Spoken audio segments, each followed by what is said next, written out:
Hey, can you hear me Yeah. okay?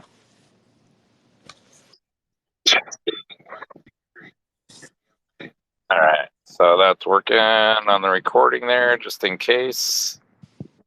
Let's see.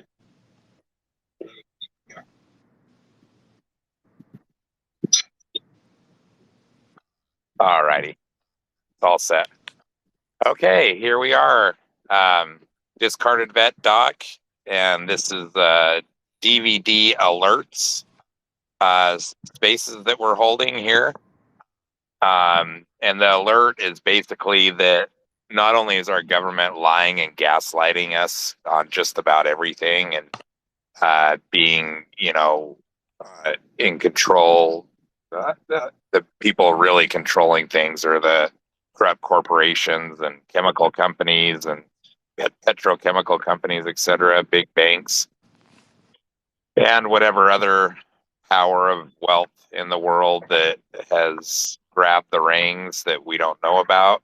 Um, Not only is all that happening, but they are actively poisoning us from everything that can be seen all around. They are actively attacking us from every direction all around. And what I mean by that is, through medicine, through uh, media, through daily life, through our food, through our water, through the products we use. There is both a mental and physical assault on all of us. And there's a lot of background noise there, Toxie. If you want to mute during this, it's kind of throwing me off a little bit. I'm sorry. Um, but the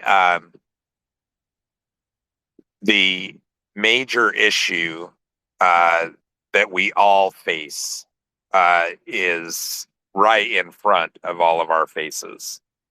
I can't remember exactly who it was, and I'm not going to try and guess, but I saw somebody say recently that the most dangerous thing about the wars and assaults and attacks happening on everybody, you know, whatever country you're in or whoever you are, no matter where you are on the planet today, is that these attacks are hidden. They're not even known by most people. And that's indeed what we're talking about when we talk about toxic exposure illness and all the facts where they are, all the chips where they have landed throughout the history of documented things that have occurred both in Congress, the media, with vets ourselves, et cetera, et cetera. Oh, and the other most important point is the very physical symptoms that we are presenting to the VA and medical system at large, a medical system that I thought would turn over every stone and look around every corner to find answers for things that they do not understand so they can hope to understand them, to learn more about how our bodies work and also help or prevent these things from happening again. When you take a quick look at Gulf War illness from Desertstorm and what the chips that have fallen through history on that, it went from denial that anything was wrong, it's all mental, to them having to admit from evidence and facts in Congress. This isn't media, this isn't guesses, this isn't some random opinion of anybody.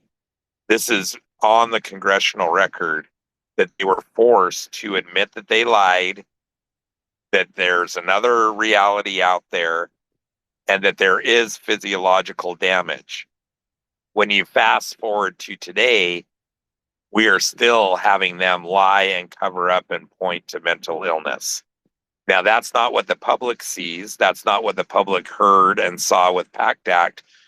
That's not what the public hears and sees about anything related to support the troops, because they use us troops as political pawns for their division and their dramas that they create to distract us all from what's really happening.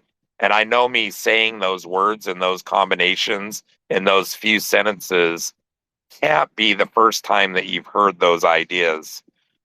The human brain is very, very skeptical of new things. Um, Most of that is rejected as conspiracy and crazy. That's how it's been treated in the past. And people that talk about this as real events happening in their life who are actually victims are further victimized by becoming the targets of ridicule and claims of mental illness and being crazy or all these other things, unstable, et cetera, et cetera. The great harm that this has caused is a great institutional betrayal by the veteran and moral injury to the veteran, because this is not the type of America that we fought for. This is not why we're suffering and dying early deaths. We didn't sign up for this. Not at all. As a matter of fact, we signed up for the opposite of what's going on. And what is going on is hidden genocide.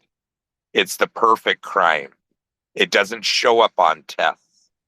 The whole medical world does not know what the hell is going on. I just had a bunch of events in a row that got me pissed off enough when I could be COVID toxic exposed right now from the new thing going around, because it's in my house for the first time since the pandemic, which is odd because we social distance and do everything right. And yeah, masks aren't perfect, and there are a bunch of jerks out there that think that masks don't work, and because they don't catch 100% of everything, but they don't understand how the human body works, apparently. And that's also one of the major evidences all of you have, that they don't want you to know what's going on with your body. They don't want you to know how humans behave. They don't want you to know what real human weakness is. They don't want you to know how your systems are operating. They don't want you to know that the heart bone is connected to the knee bone and all that stuff, that all these systems are connected together. And don't take me literally for that. I'm just saying, everything is connected. And when you have failure in these major systems, circulatory, pulmonary, nervous system, which are all being attacked from all the various angles, and everybody knows what I'm talking about. You don't even have to Google it. Most of you, even if you don't even pay attention to this stuff, most of you have heard about all of this to some form or another, whether you've rejected it or not, rejected it because it's new information or not because you've experienced some of it yourself and you're like, oh, wow, this makes sense. Which is exactly what I've been doing as I've been living this trauma and nightmare of Gulf War illness for 32 years now. And as I get worse than I've ever been, and as I become 100% disabled with the VA, I get less medical care than before. And the whole point about the medical care part is it's urgent. We have more than one problem. We have cancers, we have organ failures, we have system problems. We have a bunch of stuff that has dysfunction that we can try and correct. And many of it is with simple nutrition, a simple nutrition that we cannot get because it doesn't exist on the market anymore. They've weeded it out, so to speak. And I could go real deep into a lot of this, but I'm not going to do that. I'm just doing a summary of a bunch of stuff here to set the tone of what's going on and how urgent all of this is. And how the medical system has failed us. It's a sick care system that matches symptoms to pills, and those pills cause side effects that create other symptoms to mask, and so on until you're taking 12, 15 medications, which so many of us Gulf War vets have done. And so many of us Gulf War veterans have died in our 20s, 30s, 40s, and now our 50s is the new decade of death. How many people have heard about all the Gulf War veterans that have perished? Not anybody, not even us vets. The VA doesn't keep track, they say, but they have a hidden registry that they monitor all of our tests and encourage all of us to participate in, which many of us do. All this information is hidden from all of us.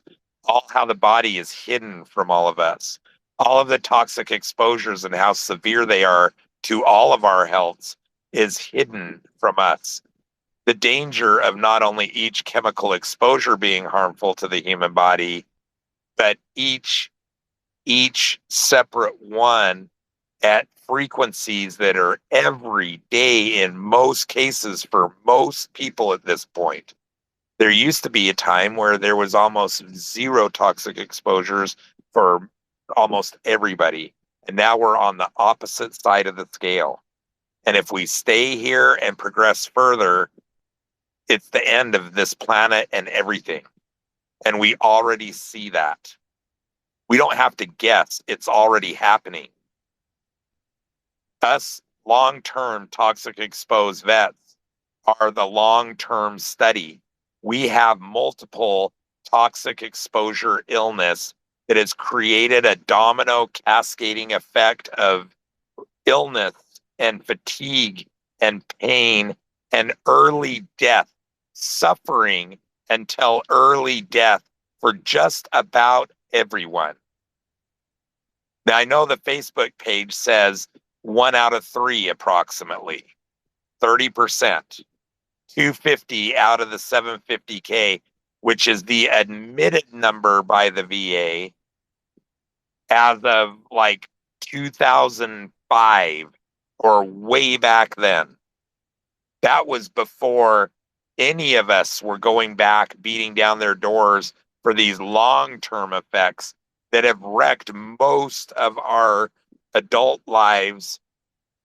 If it hasn't been wrecked, it's been a major, major struggle and marathon for each and every one of us and each and every one of our friends, families, and communities that experience the impacts of chronic disease. Either being like my wife, who's sick of watching her husband die right in front of her with no help from the government, to us losing our temper for some injustice at the coffee shop. Everyone experiences our trauma to some degree, yet the cover-ups still continue. The toxic bases are immeasurable in number, but yet they only focus on Camp Lejeune as the only one. I processed out at Treasure Island, where all the Navy, or not all, but most Navy vets processed out of, if they're somewhere near the West Coast, at least half of us, I think, process out of there. And that I was drinking the water there. I spent 2 weeks there as they're rushing me out of the military before a bunch of serious illness I was starting to experience starts appearing in my medical record, which it was starting to do. And I'm drinking that water, and then years after I processed out of there, they closed Treasure Island that nobody really heard about because it's a radioactive chemical dump. Radioactive on top of the chemicals. So I had some exposure there, I'm sure, as I'm processing out. And so many veterans who weren't even in Desertstorm processed out of these places, getting their exposures. And then they do control groups while they're lying to all of us, saying, hey, we tested these vets that never went to the Desertstorm, and some of them are sick too. Not as many as you guys, but some of them are. And they're not as sick as you guys are, but some of them are starting to get that sick. So it must not be from Desertstorm. They're actually using it as an excuse to deny what happened to us and continue to lie to everybody. You can't take this back, folks. There hasn't even been an apology, much less an acknowledgement. So instead of all of that, exposing, whoa, toxic. And let me back up. Sorry. The burn pits started in Desert Storm. They were mostly feces and some garbage. Then they blew up later in the further Iraq wars to the massive city light burn pits that were destroying whole countries with their exhaust. I'm sure, if not more, if not the world, contributing to the world thin blue line of atmosphere that we have. So there's that. So instead of all these problems that we started banging down the doors of the VA in 92 and they didn't admit till 95 in Congress, and then we were pressing further, there's a presidential advisory committee or did I say August? I think I said August in 95. And then in 98 or so, there's a presidential committee investigation on how serious Gulf War illness is, and it's found out to be serious. And then we go to the second war and we expand the burn pits. Like, instead of saying, whoa, stop this, like, we can't do this, they gave the green light for all the troops to further be sickened. That's premeditated. Premeditated genocide. Additionally, on top of giving the green light to doing that to all the troops, instead of saying, wait a minute, maybe we should research all this stuff and see what all these chemicals do to these Gulf War vets and look at us and really seriously look at us and monitor us, which they have done with some of us. There is a cohort study that a new one's due this year, as a matter of fact. That, has anybody heard of that? No, they haven't, because it has a bunch of bad findings in it, like early deaths and a bunch of bad health outcomes. That's what's in those reports. So they've done it with some of us, but instead of going, whoa, wait a minute, we're seeing all this stuff, wait, we can't be doing this, they expand it. And not only have they expanded it in all of the vets, they've done it with prisoners, they've done it with border people. They have burning furnace, they have burn pits basically at the border. And there's custom border patrol being affected by all that too, by the way. And most of them don't even know it. And that's the thing too. That reminds me, and I need to make this point. This whole freaking Black Lives Matter versus MAGA. Okay. This whole thing is related to all of this in ways that you wouldn't even imagine. And I'll tell you some of it. Us veterans that serve our country, sign up as a selfless act in many cases. In other cases, it's a survival act because it's mostly the poor that join it. It's because they don't have any other choice. And a lot of prisoners are offered service in lieu of time if they do their service or citizenship. That kind of stuff happens too. So there are a lot of vets who are from those pools as well. But if you're volunteering and signing up, you're being selfless, you're doing it, to help the country, to, serve others and not yourself. We are taught as vets, no matter what pool that you come from, and I thought this is the one good thing about the military, is how to be responsible. They really strip you down from what society has made you and turn you into, responsibility and caring and serving others machine. Now, mostly that is done so you can serve them in whatever they want you to do. But it does have a side effect bonus of changing you as a person as well. Or not everybody, but it has a good chance to change everybody.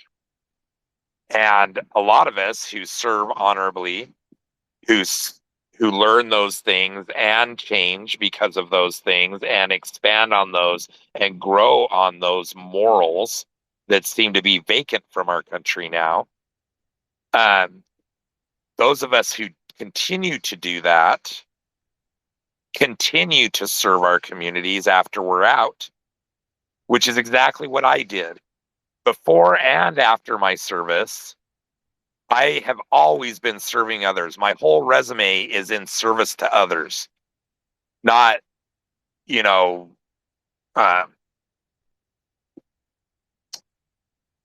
not a CEO of a company that did some amazing thing to help a bunch of people out, but I've always sought jobs that where I can try and be happy, and the most happiest I am is helping people fix their problems.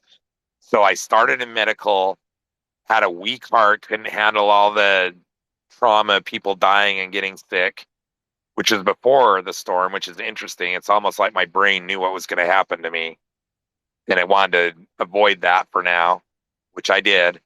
And instead of that, I went into tech. So every job I had in tech was to help further things along and help people, which is what I'm trying to do with Discarded Vet Doc, which is a new living documentary. It's not a season documentary where you have 30-minute or 60-minute episodes that happen once a week, or 8 get dumped every year, or whatever, that kind of documentary is. This is a living daily diary experience thing that anybody can participate. There's no gatekeepers, just to remind everybody.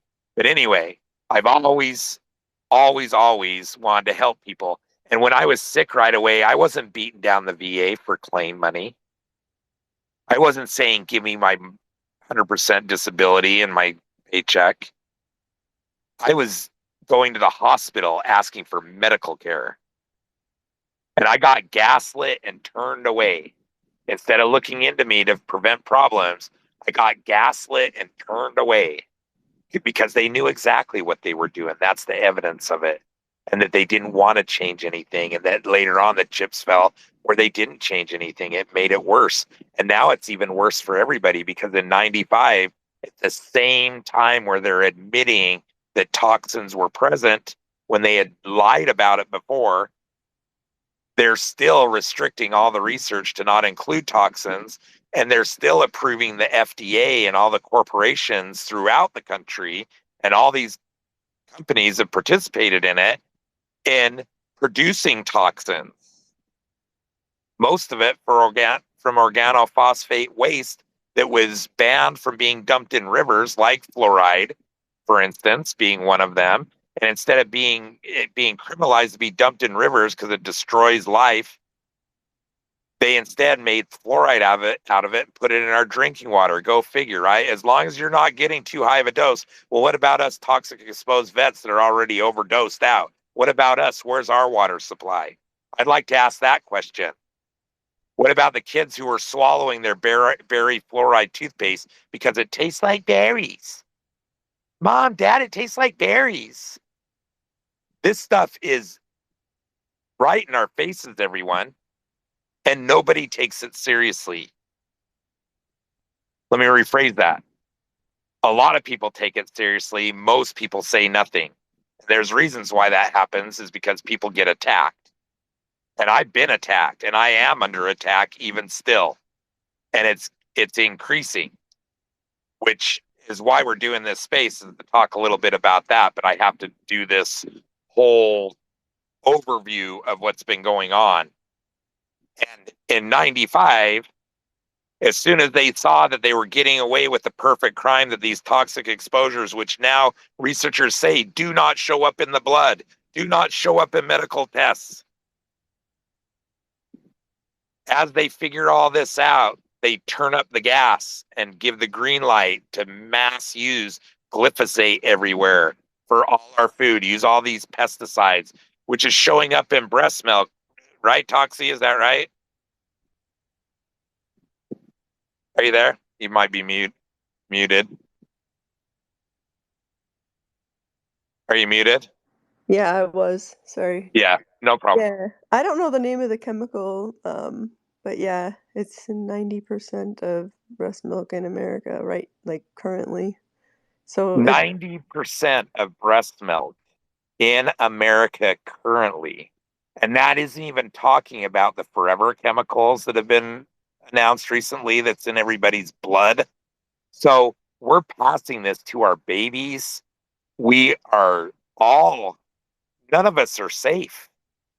None of us are exempt from these toxic exposures. Will you get the exact toxic exposures I got over in the Gulf War, in Desert Storm? No, you probably won't. But the combinations and the frequencies of toxins that you are getting are going to produce the same result or very similar result.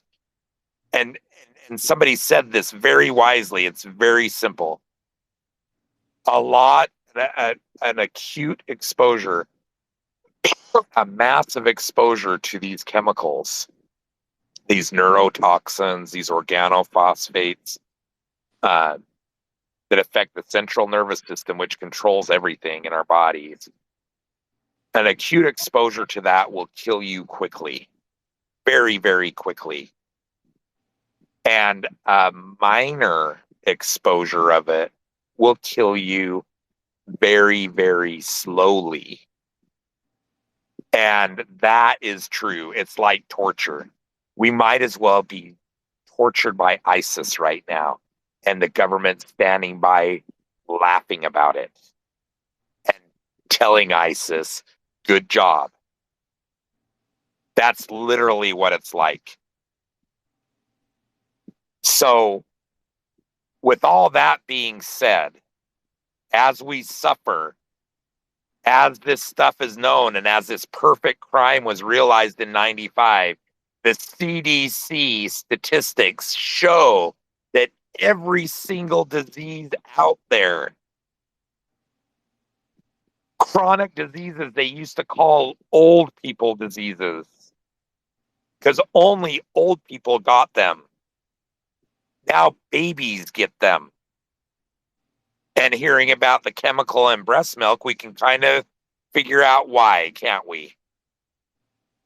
And not only is all that in the breast milk and blood, all the pharmaceuticals that were being prescribed are going through our water supplies. None of it's getting filtered out. And we're serving a cocktail of pharmaceuticals of other people's prescriptions that are against the law to take because of the danger around it. All this stuff to keep us safe, right?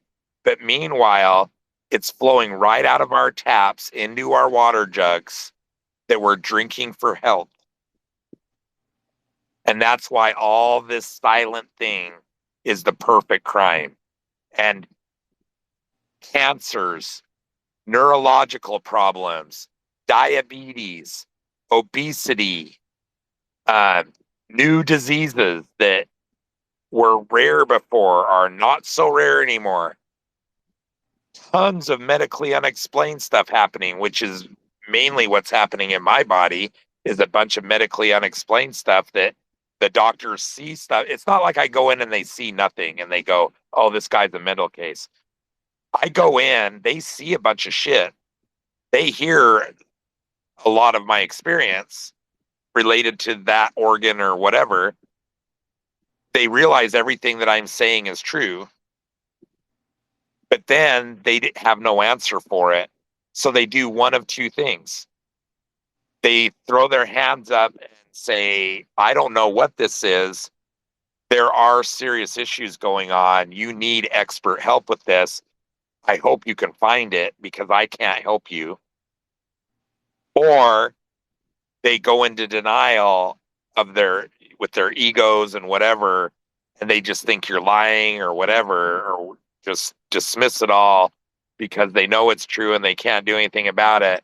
And they think you're like a mental case because that's the actual group think that is not even, I'm not even guessing that that's what's happening. They've even admitted that's what happens.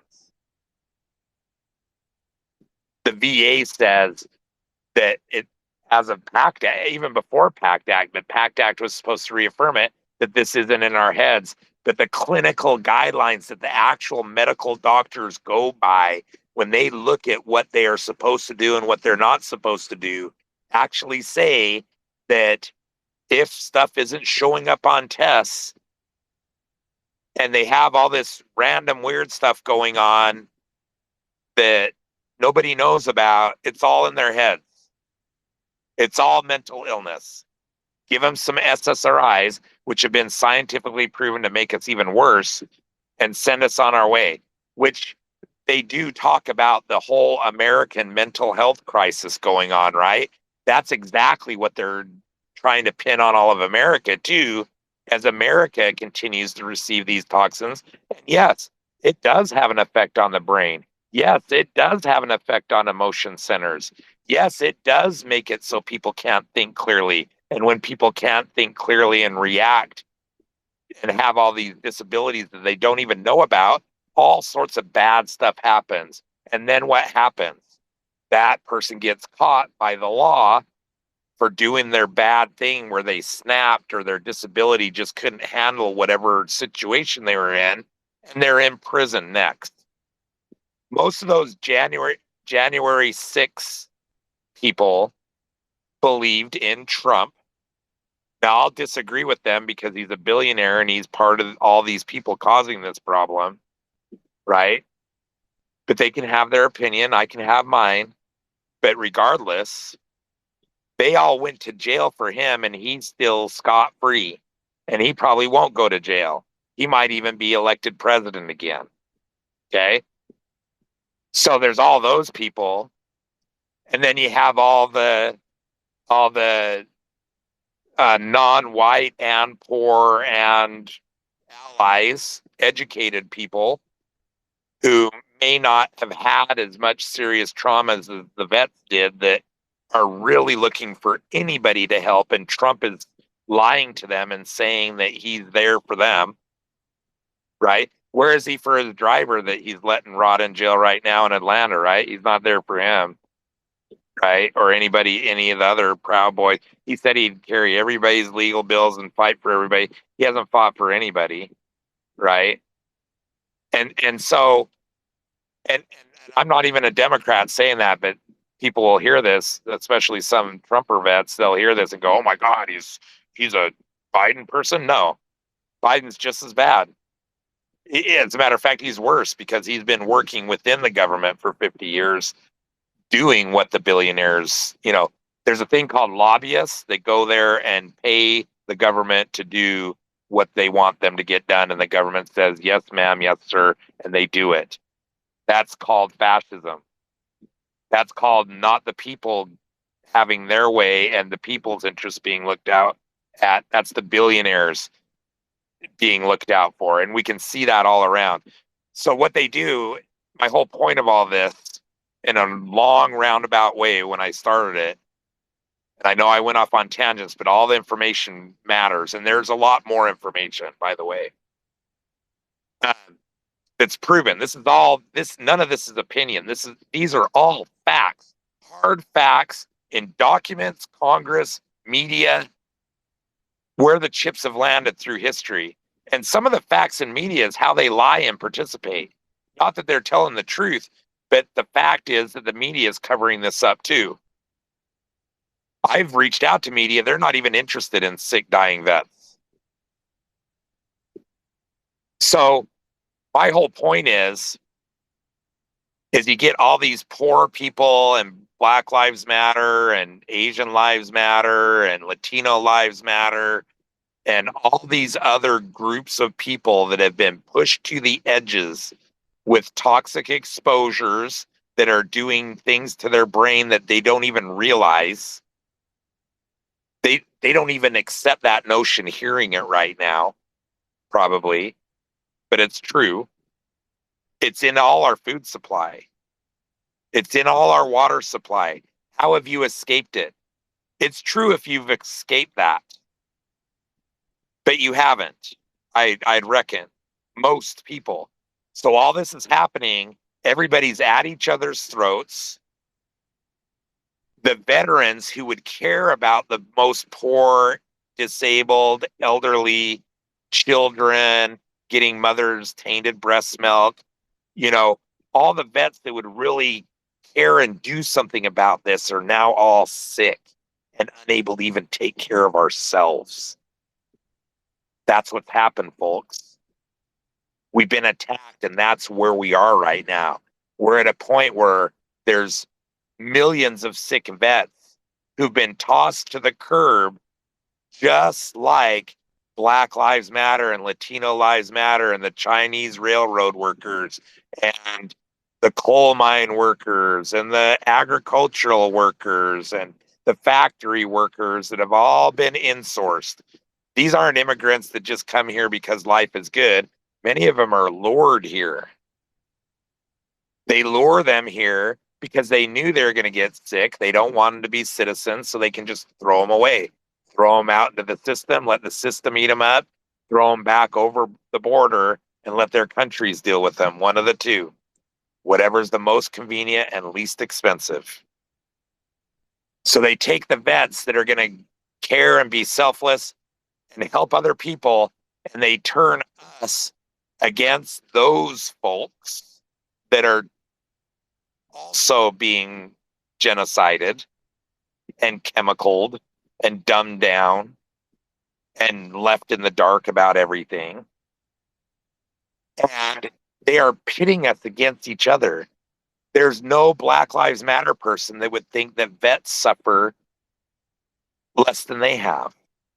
There is no veteran, sick veteran out there that's going to think any Black Lives Matter person has suffered more than they have. So what do you have? You have an impasse between these two very marginalized groups that is very public and very in the media. They are talking about that nonstop. Why are they doing that? To heal the rifts, to explain what the reality is. No, that is all being hidden. They're not telling this is all happening because everybody's being toxic exposed and manipulated and being turned against each other. And you don't have any choice of voting for anybody besides two corrupt candidates from two corrupt parties that really are one party. It's really one party, folks.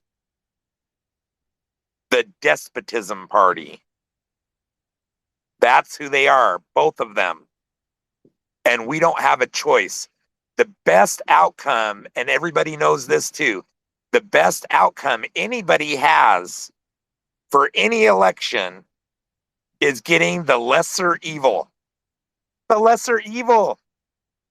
We don't even get the shitty good. We don't even get the, hey, that's just okay. He's average. She's average. We don't even get that. We get lesser evil as the best outcome.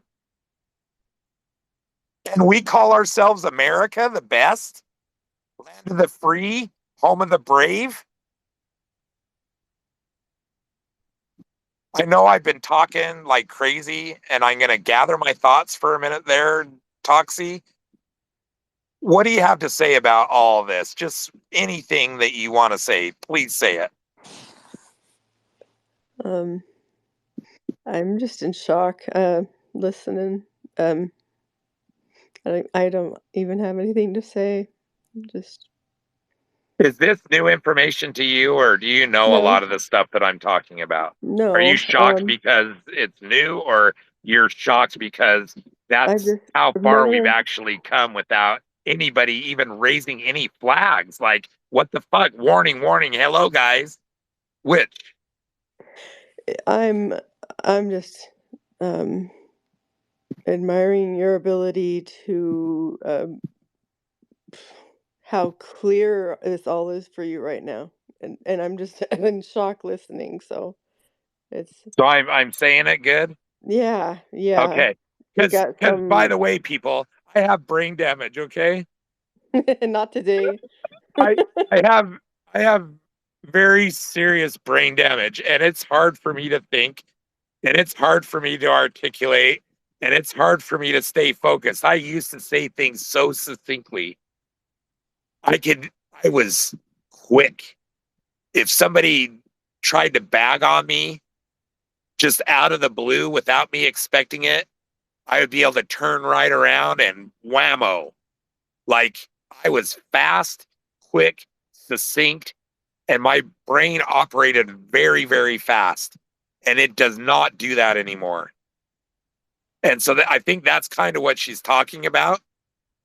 Um, and probably the reason why that this stuff that I'm talking about right now is flowing so well is because I didn't prepare it at all. This is actually gone off completely what we talked about before this. What we're, I mean, not completely. It's still talking about the government corruption and my experiences that happened the Yeah, past couple of weeks in a general way.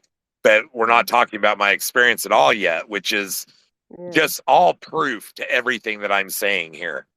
yeah. It's absolute, undeniable proof that none of this is oops, we didn't realize this policy's doing this, oh my god, we need to change it. None of it is that. None of it is accidental whatsoever. All of this is long-term, meticulously, maliciously malfeasance on the part of our corrupt, lying government that is in control by who knows who, but it's certainly not the people. Because my experience actually that I experienced that spurned this emergency DVD alerts, discardedvetdoc alerts hashtag, which if you search that, you'll be able to see all those going forward as they happen live, even posts. You can see everything that happened. Um, is because of this. I'm supposed to try to be recovering and not dealing with any of this, but while I'm trying to do this, this magically happens. And another vet um, just said uh, something about all of that, and I 100% agree. Is that we deal with so much stress and drama and trauma from the VA for nothing, for so little health care. You know, they don't give us health care. They just do trauma care. Like if we are having a sudden death event, they'll try and save us. And I would imagine try not to save us, but pretend to in those events. Because there's a lot of things that happen in those events that shouldn't have happened and vets die. Or vets get sponges left inside of them in operations and things like that. Too many things to be accidental all the time. So I know I started going back into some things. Was there anything more that you have to say about any of that stuff, or just that you're in shock and what I'm saying, and it's all making sense, but you're just amazed at how I'm putting it together. That's it. Yeah, this is you. Today is you. Because you're on one. Okay, well that's Yeah, good because it's important. This is yeah. such an important spaces, I think. I'm And hearing it. so Yes. let's dive in. So now that we know all of this overview, and how I haven't really got care for 32 years, I've only got scans, and they look at my scans and say, "Oh, stuff's messed up." Well, in the beginning, it was nothing's messed up in my scans, right? But now there's a lot of stuff messed up in my scans. They're like, "Oh, that's interesting," but then nothing happens, right? So anyway, um, the last time that I had some very serious health issues that I'm experiencing right now, I may have brain and or eye injury, and there's some weird stuff happening with my breathing that I need to get to the bottom of, and it's just kind of stalled again. And hopefully I can get it figured out by somebody so I can prevent being on oxygen forever because I'm on the borderline. Um, I do need oxygen at night for sure, every night now. That used to be intermittent. It used to be once a week, and now it's every night. If I don't have oxygen, I have to have oxygen. So anyway, last time I'm waiting for my cardiologist because the clinical guidelines, and I didn't even realize this back then, but the reason why they don't help us, the reason why we're stuck in PCP land, the reason why the PCPs gaslight us into thinking that we're being helped and taken care of and everything's being monitored, uh, we find out later that the clinical guidelines say that everything's mental illness, nothing's physical. So every time I need a cardiologist or a colonoscopy or any of these things that I'm rated for, I'm rated for having these things, but they don't provide any medical service because the guidelines say don't. It's mental health. But they still provide the service. And they spend tens of thousands of dollars of American taxpayer dollars after vets push and pull and tug and fight and escalate, call the president hotline and call patient advocates, and which, by the way, costs the American taxpayer even more money by doing all that, because it should be like a one contact, okay, we'll get it done, instead of 10, 15, 20 contacts and, oh, okay, finally we'll do it. Right? I mean, the exponential cost of the bureaucracy just goes through the roof with all their pattern and practice of behavior with all of us, not just me. And then when we finally get it approved and we get there, they find stuff and then it just ends. Like my cardiologist, I got approved for a cardiologist, but he just did a scan on my heart and that's it. There's nothing else. And there's some issues that need to be addressed, and I need to be talking to the cardiologist, but am I getting any other further appointments with him? No. And meanwhile, while that's happening, this other injury happened with my brain and eye, and I had escalated to Ron Wyden's office about the brain and eye thing, or the cardiovascular thing. I'm sorry. And they reluctantly and that over months and months finally came with an answer, which was bullshit. And I called them on it and they didn't respond back. And then I fell into this eye thing. And because I fell into the eye thing, it was again proof that they didn't fix what they said they fixed and were ignoring me and ignoring my complaint that they did it all in bad faith and my stuff isn't answered or fixed yet. And even though they ignored me and I'm still in that spot, they still ignored me for another 2 weeks. And then I get a call this morning from Ron Wyden, Senator of Oregon's office, a Democrat. Both of our senators are Democrats. There is no Republican option. I would actually prefer a Republican because I can hold his feet to the fire about supporting vets more than a Democrat, right? So anyway, Ron Wyden is supposed to be a people person and an anti-corruption, anti-government, anti-spying on us, pro-constitution type guy, but apparently he is not. He doesn't even talk to his constituents at all. And so this vet guy calls me back after my complaint that they didn't fix anything. I didn't even tell him I'm in a new mess yet. I just said they didn't fix anything. I need to talk to Ron Wyden. So I get his vet guy back again. He tries to pretend, or he forgot, one of the two, that we talked before and tried to start off like I was some new contact. And I'm all, hey, we talked last time, you remember? And then he goes, oh, yeah. And then he remembered, he said, and I remembered he said he was a vet too. And I remember he said he was sick too after lying to me that he wasn't sick, which is another thing. But anyway, that first contact, he sold me too how much Ron Wyden cares about vets, how he wants to make sure that we get our issues taken care of. Thank you for your service, blah, blah, blah, blah, blah. He's trying to sell me how great and wonderful everything's going to be. And I just knew, yeah, right, whatever, dude. And that's exactly what happened. Whatever, dude. So he calls me in the morning, pretends that he doesn't know me, gets reminded he does. Then he starts going into, well, because I mentioned that I wasn't happy that he didn't respond to, they didn't help me. He goes, well, did they do this and this and this? And this and this and this was provide me records and get my community care authorization for cardio finally approved just to get the scan. That's it. And one other thing that they did do. And I said, yeah, they did do those things, but this is the thing. And I already explained all those problems. I'm not seeing a cardiologist still. There are problems. And I didn't even focus on the cardiology. I gave another. I said, hey, I like my lungs. They only do scans. They don't actually help with medical care. And I'm telling him all this stuff very calmly, and he's escalating me. He's saying things to piss me off. And I know all those things that he was saying to piss me off. They've all been documented thoroughly. And it's really terrible what they do to vets.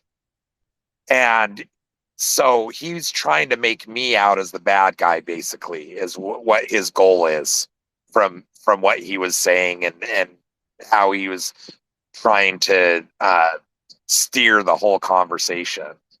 And he ended up, uh, my wife was involved because I started yelling at him because he had escalated me to the point, and then he's all, I'm going to hang up if you're yelling at me. I'm not going to take that abuse. As he's abusing me, he's telling me he's not going to take that abuse. And that was just, I was calm. Like I should have been yelling at him the minute I got on the phone, but I was very, very calm the whole time until he escalated me at least a dozen times, at least. And I can state specifically what each of those things were. Um, I'll give you a couple examples. One, he said, "Oh, you were in the Navy? I thought you were." And he's like, scrambling, let me check my notes. I'm all, what does that mean? I know exactly what that means. Navy people aren't in the thick of the combat and the fight, so there can't be that much exposure. Things wrong with me. That's exactly what he's getting at. And he wouldn't answer me what he meant by that either, which is further proof. But I could just tell by how it happened, what he said, exactly what happened, that that's what he's going for. Another one is, he's sitting there talking over me while I'm trying to explain stuff to him.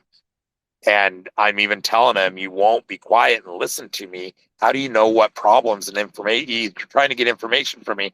How do you know the information if you're not listening to me, if you're the one talking all the time? And so anyway, that's a couple of the examples. There's a whole bunch more. And then the final one, the one that where I started yelling at him and I lost it finally, was where he basically said, "Oh, can I ask what percentage you're at?" Because I just got done telling him that the VA doesn't help me at all and they treat me like I have the common cold. So he's probably trying to think that I'm not rated and I'm just fighting for benefits or whatever. And so can I ask what rating you're at? And I said, yeah, 100% permanent and total. And the VA doesn't help me at all with medical issues.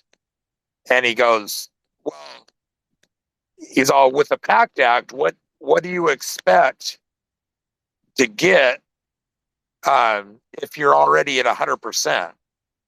And I said, medical care. I expect to get medical care is what I expect. And he goes, oh, well, if you're at 100%, you should get medical care for everything. That's what I understand. I said, you don't even understand what I'm even have been contacting you about. That's been my complaint, is I don't get medical care.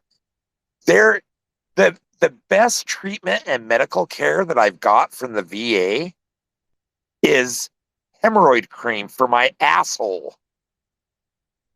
Like that. Sorry to be using bad words there, but that's literally the best. Oh, actually, let me take that back. I've had precancerous polyps removed from my colon. That's probably the best, most successful medical care that I've got. But in order to get that happen, that wasn't at the VA. And I just had a colonoscopy, so why didn't they remove those? And, well, they said they did. And they said, see you in 10 years. Did they plant those? I don't know. I don't trust the VA. They want me dead. There's no interest for the VA to keep me alive. I'm an expense to them, and I'm a squeaky wheel, and they don't like me. They haven't liked me for 32 years. They've turned me back out the door every single time. And a lot of vets don't even want to deal with that. They don't want to deal with the VA at all because of that. It takes a lot of energy for us to go to the doctor. We're getting exposed. We get sick. We have neuroimmune disease. We get sick easy. Ever since COVID happened and I've been isolating, wearing masks, I haven't even had a cold. That's like a miracle for me. Now, I've been doing a lot of things nutrient wise to try and fix stuff. So that's probably helped quite a bit. But, you know, we have these problems and we have these fears and we have these impacts in our life. And this guy was not listening to me at all, hung up on me and my wife. I called and she was trying to speak and he was doing the same thing to her. And as a matter of fact, he did something really nefarious with her because she came in the room after all this had happened and he knew that by what had happened because she came out to calm me down. She says, "You need to calm down. You're getting too upset." Because she knows I can have a life event right there. And that's part of the reason why they do this, I think. That's why all the drama and stress exists when they give us so little medical care, because each of those events is a murder attempt. As my exertion may have caused problems in my eye and brain, which I think it did, that I'm still waiting for help for 2 months later, that I'm talking to him about too, that I need help urgently, I'm not getting the help. So that's a lot more talking. I'm going to take a break. Anything you want to add in with any of that? Anything I forgot there about any of that there, Toxie, that we talked about that's important? Nope. Cool. Um, Got it. cool. So, I just want, back to our bullet points that we were going to talk about before this. I kind of skipped around and I talked about my Wyden experience that was our last one to lead up to it. But that's kind of the first thing that I'm talking about after the big breakdown, because the big, our overview of everything kind of talks about everything in general. But we're going to go back up to the first one again and continue on, and then we'll wrap it up here. So number one is they continually claim how they're protecting us. They are there to protect us. They're doing everything in their power to protect us. And that is the real big lie going on. And the real big lie of the elections is you don't have a choice even before you cast the ballot. They put people in places. The only people that are getting elected are people on their team. Nobody else is getting elected. You have to have money and power and be in one of those two corrupt parties to even be considered. A third party candidate cannot win. They've excluded third party candidates from even presidential debates. They used to allow them. Now they do not. Now they arrest them. As a matter of fact, the year they cut that off, they were arresting those candidates because the candidates were demanding to come in and that they have rights to free speech and all that. And they were denied. So we don't have a choice besides two corrupt parties that have bribery agents bribing them, called what are they called? Lobbyists. Lobbyists. Thank you. Mm-hmm. Called lobbyists, which is the nice word. They're just lobbying for interests. Yeah, they're lobbying for corrupt interests, and it's happening. And the people don't get access to their reps. The reps do not represent the people. The reps do what that money tells them to do, just like everything else that happens in this country. So here they are saying they're here to protect and serve us. But what we really know from all the evidence that's been seen, and you don't even have to fact check this on Google, probably nearly everybody, even if you don't pay attention, that they do not represent us. They represent the big banks and billionaires. That's who they represent. And the best evidence that you can see that's happening right now is what's going on in Hawaii. And this isn't the only natural disaster where this happens, but you can clearly see it happening live. And you can look back into every other disaster. They don't really help the people.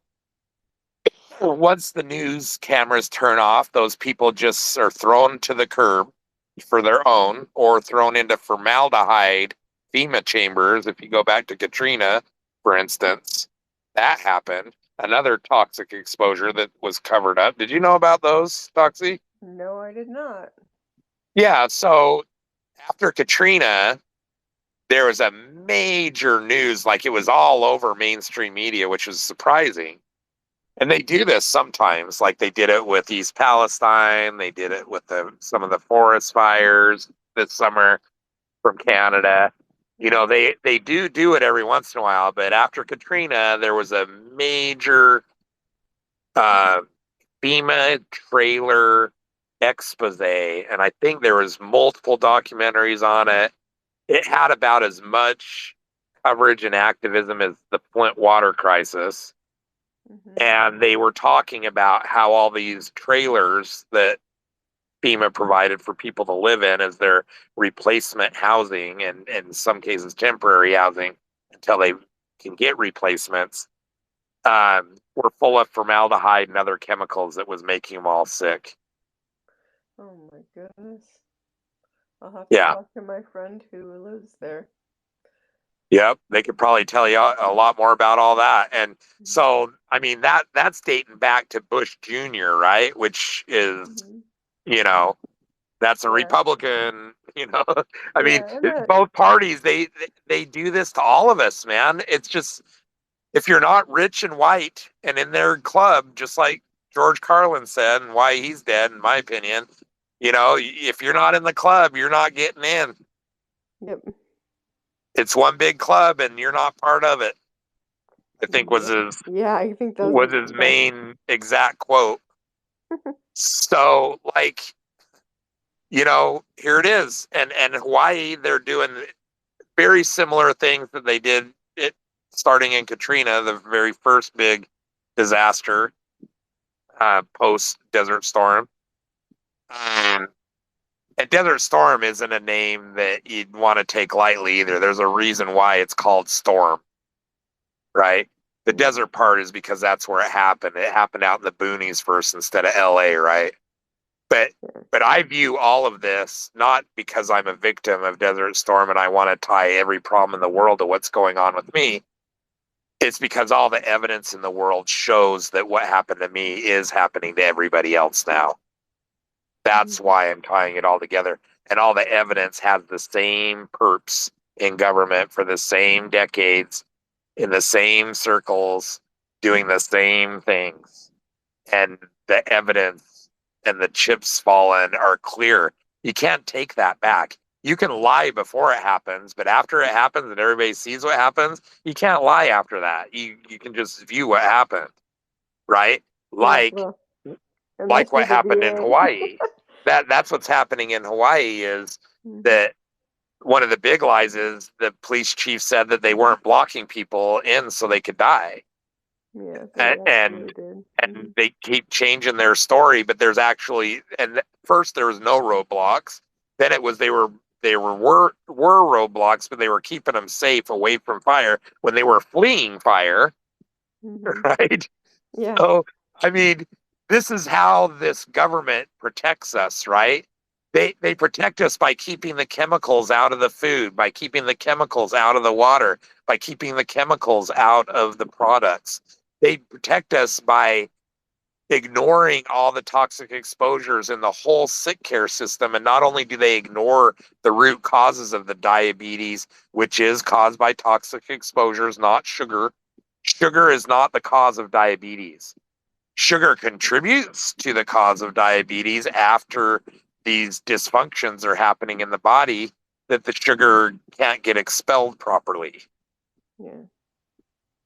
and that the fat invades the pancreas and the fat invades the liver and the fat, you know, all of that is these are problems of toxic exposure illness.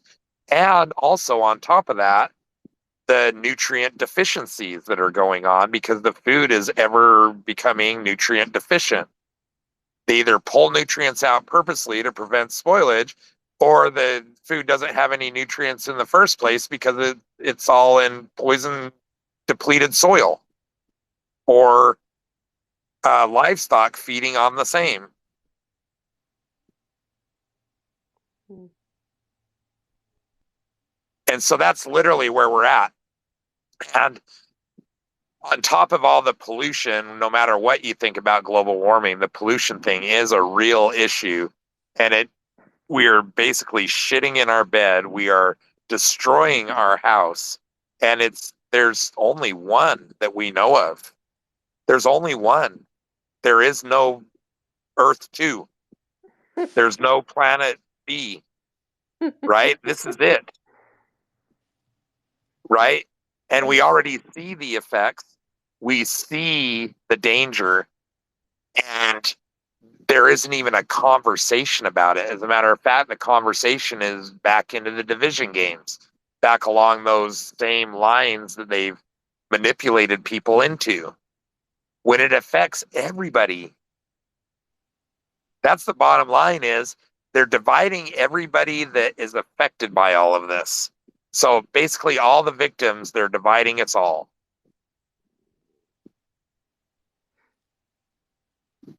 So that's what I figured out through all this. Yep. It's very interesting that to hear you talk about it is there are all things that not everything, some of the things like I hadn't heard, but for the most part they're things that over the years my mind has just been thinking about, and I haven't been willing to just say, "Hey, this is what it is." Period. Yeah. Except Maui. Maui's really obvious.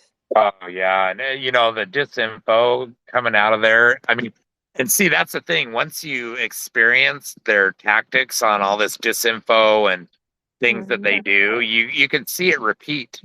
They do the same shit. They Yeah. gaslight everybody. They tell everybody they're there to help. They're the authorities. They, they're building the wall around that city because people are going in there saying, "Wait a minute, this thin laser cut looking thing across this vehicle doesn't seem to be caused by any fire. Like, what the fuck?" And then, the power company is blaming the government, and the government's blaming the power company. It's kind of interesting that the power company is sticking up for themselves and blaming the government back and saying, "No, Sure. you guys are the ones cutting off the water. You guys are the ones telling us to not do this and not do that." So, I mean, just the level of craziness coming out of there. And then that police chief, too, being involved in that Vegas shooting, which I think was another social experiment when they shot on all the Republicans in a mass shooting for one of the first times. Um, he was the police chief during that. And there was a whole bunch of sketchy stuff and information like police should have been tipped off because the casino cameras saw this guy lugging in all his guns into his room. And, there's just all this stuff that doesn't make sense. And the cover ups and lies. I mean, it's just all the same vibes, and when Yeah. you're keep witnessing this stuff and being victim to this stuff, through your own healthcare, is my participation in it, my unwanting participation. And I don't want to do any of this, but I'm Yeah. forced to because I don't have a choice. I can't like make a doctor materialize and help me, you know? No. No. And so I do help myself as much as I can. That's my only choice. Yeah. So, I almost said that might be a good thing. yeah, well, I think it is in a lot of ways, but that's the problem though, is it shouldn't be that way. I And there are know. professionals, and as the medical technology and science and advancement is exponentially increasing, they know more about the human body. They know what Gulf War illness is now. As soon as the civilian Hmm. research, who had their hands tied for 30 years, figures out what Gulf War illness is, and oh my gosh, it looks like long COVID, and oh my gosh, this looks like a lot of toxic exposure illness that farm workers and factory workers and all that has. Well, guess what magically happens? All the funding, which was very minimal, it's pitiful funding towards that vets fought for, was suddenly yanked and pulled back inside the VA and DoD. So now no more civilian research as they found the answers. Yep. And now that they have the answers, they have some idea on some treatments, but now there's no funding for those treatments. Hmm. No, no funding for the studies to see if those treatments will work. Yeah, I found several studies yesterday that were very conclusive that Gulf War illness is affecting people in. There were so many. It was just an article with just pages and pages and pages of proof that there was exposure, and this is what happens if you reproduce that exposure in mice, or etc., etc. It's everywhere. It's fully known. But when you go to get help for it, it's mental illness. So you can't get help for it. Yeah, And and that's not just the VA, that's all medical. That's mm, private true. medical too. True. It's yeah, it's strange that it's easier to see in vets, and then like yeah, you can't really deny that it's not happening to most people.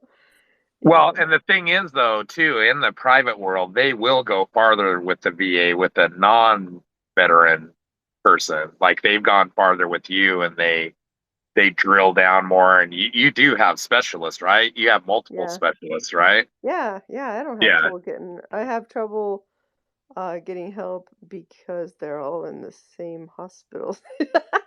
yeah. They're Well, and protecting each other. But yeah, and they do, because the whole system, not just the VA, but the whole medical system by the US government as a whole, the laws and the clinical guidelines around all of it, their clinical guidelines are a little bit wider than the vets mm, because they want to make money versus pay claims, right? yeah, So they want to exactly. collect some money, so they widen out the okay, we'll test this and we'll do this and we'll help you here because we can make money doing that, right? and Mhm. then and then with the vets they just completely deny and they don't help because it costs them money. Make Yeah. sense? Yeah, So definitely. that's exactly why that difference is there. And that's the thing, all these chips in history have fallen. They can't change history. They're trying to change history, but they can't change it if we don't let them, because if we let them they will. I mean, bottom line, I guess is what I'm trying to say. So we really have to fix this. And I'm just going to quote or paraphrase a civilian Gulf War researcher who said recently, not only that we're the long study and they should not be turning us away, they should be looking at us and evaluating us and digging in and finding out exactly what's wrong with us and how they can help. And a lot of us vets would be willing to try some of these clinical trials because we are that bad off. It's like torture. Chronic multi-symptom illness sucks. Medically unexplained chronic multi-symptom illness and long-term toxic exposure illness fucking sucks. Like I don't know. There might be a point where I call the Oregon government and have them help me in assisted suicide because they allow that. It's called dignity in death. But see, here's the thing, and even that, I can't even get approved or signed off on that, although a cancer patient could, Yeah. because they are covering up what our illness is. The reason why they're covering up what the illness is because it's a lot like COVID, long COVID. The reason why they're covering up all the long COVID stuff is because everybody's getting it. And funny, we get this whole new wave of COVID in the summertime when, it's supposed to, the reason why it's a respiratory illness is because it's living in the cooler parts of your body where colder air gets in from the outside. And so the virus doesn't like heat, but apparently this one does. And by the way, now that I mentioned that, that reminded me, one of our neighbors got wheeled out in a funeral the other day, which is about a month after we think we got sick with COVID. Mm. And I don't know if I even have COVID or if I'm sick. I'm doing everything I can to. to beat it. I'm doing saunas. I'm eating hot food. I had some gut symptoms, but I always have gut symptoms, and they didn't really feel any different than they usually do. Um, which is also symptomatic of being the same. You know, a flu feels like a flu, right? And a broken bone feels like a broken bone, right? Like, Yeah. so, you know, it's like it didn't feel any different, but I still like ate Reaper, you know, hot sauce stuff to burn anything down my mouth and throat and gut. And so hopefully all those COVID had a nice hot tub party, you know. Uh, but that's the thing, you know, is are they spraying this stuff? There's all this air quality stuff going on. People talking about smells in the air, plastic smells in the air. And what does the government do? Just like they did in Desert Storm. Oh, those alarms are going off. That's okay. Take your chemical gear off, demask and everything. It's safe. Everything's fine. East Palestine train wreck. Oh, we put out the fire. Everything's fine. Hawaii stuff going on. Oh, everything's fine now, but now they're reporting that the water's poisonous there and don't drink it, and boiling it makes it worse. So Oh don't my even think gosh. about boiling it because it's chemicals, right? You heat up a bunch of chemicals in the water together and it starts creating other things.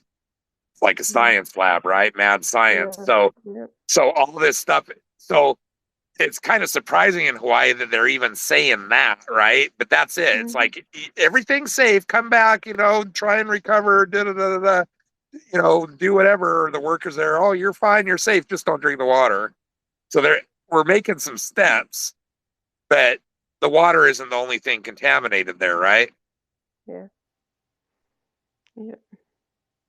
But it's the same thing with COVID. Like, oh, everything's fine. Take your masks off. It's the middle of summer. And then, you know, people are smelling all this stuff in the air and there's hazes in the air and all these forest fires popping up. Are the forest fires dioxins causing issues? They certainly can. Dioxin's the worst poison to humans that exists.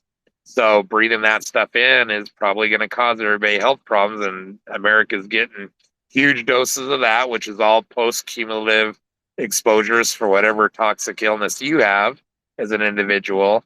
And then, you know, that fluoride treatment that you have, and then the fluoride water that you're drinking, and all the chemicals that you get out of, you know, any fast food restaurant or any of the US food supply. Like, where is a safe food supply to buy for? Somebody tell me where I can get perfectly clean water without toxins in it or pharmaceutical cocktails from everybody's pharma that they flushed or pissed down the toilet or whatever Hmm. because the water treatment plants can't clean it up. And, you know, and where the food has all the right nutrients in it and there isn't a bunch of chemicals. What company sells these kinds of things? Because I want to just buy from them. Hmm. Is there one? I don't think so. I have a friend, well, a friend. I have a TikTok friend that I love attending his lives who, um, I wish I remembered his name right now, but his newest book is called The Great Greenwashing, and it, he talks about companies that try to pretend to be clean, and then so he does some exposing in that and how to tell, but it doesn't it does not go to the extent of like telling people what is a safe place to purchase your food or a safe way to grow your own food. I don't know that there is one. Yeah, I mean, Yeah. without a controlled environment, right? Like Yeah. inside is what Yeah, I with mean, the outdoors is too polluted to get any clean food, if you ask me, yeah, at this I don't. point. Mhm. I'm thinking even like, well, maybe if you go far enough out in the jungle, but no, I don't no, think so. No, absolutely I think not. that's Nope. all fucked too. And Yeah, that's the we're all it's thing. all fucked. That's the thing Exactly. is we're already at that tipping point, right? In Yeah. major ways, right? Whatever percentage of safety, call it whatever you want, right? There's a Mhm. significant percentage of danger here, Yeah. right? And Mhm. there isn't even discussions about this. Yeah, well, when people do There, discuss it, it just gets Well, that's what I mean though. Like on Useless. by authorities that are supposed to be keeping us safe, they Yeah. are not seriously making any plans on how we grow good, healthy, sustainable food full of nutrients and void of toxins. That Yeah. isn't even that isn't even a planned agenda item. No. Well, it's because they're the ones that are. Why would they? You know, You're considering you're a that little they're muffled.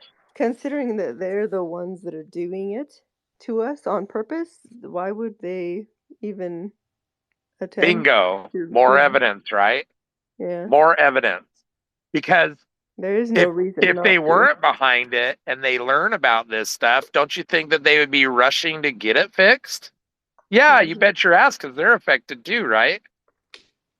Yeah, And then you presumably. and then there's the devil's advocate type person that goes, "Oh, well, if they're affected too, why would they be doing it?" Well, that's because they know ways to counteract it. They stay in safer environments. You know, do you see any of these people on the streets daily? Do you know where they're spending their time right now? Do you know they're not in a bunker right now while they're doing this to everybody over a year's period or 2 years period, and then they're gonna wait for the dust to settle and then come back to the surface? Like, are these video feeds really happening when they're out and about, or is it uh photoshopped with AI, I guess is the way you could say it. So deep faked, right? Let's just call it deep faked. So I mean, there's just all these questions, right? And certainly there's the thing too where they haven't pushed things to the point where they can't go out in the environment for a little while, right? If they have to make a public appearance, right? Yeah. So my view of it is this has been a long game. It's been a plan for a very long time, even since World War II. They Actually, couldn't previous complete previous it to that. in, huh? I believe it's previous to that. I know, but at least in earnest, where they actually tried to take over the world. I Yeah. think Okay. like World War II was really where they thought the machines and the technology would do it, right? But then Yeah. they found out that the human will and the human spirit just couldn't be contained in Nope. those ways. And so they put everything aside for 90 years, and here we are again after Hmm. 90 years of us thinking we were free. Because another thing that they learned from that is that a Nazi scientist with a gun to his head is going to not develop things as freely and as well as scientists who think they're doing it for the greater good, Yeah. uh, thinking they're free. Which is the exact scenario that I think has happened. And a lot of these docs that have created these things uh, and scientists have realized what their inventions go to, and I think that's an institutional betrayal that they experience when they Yeah. have fucked around and finally found out. Have Uh, Have you seen Oppenheimer yet?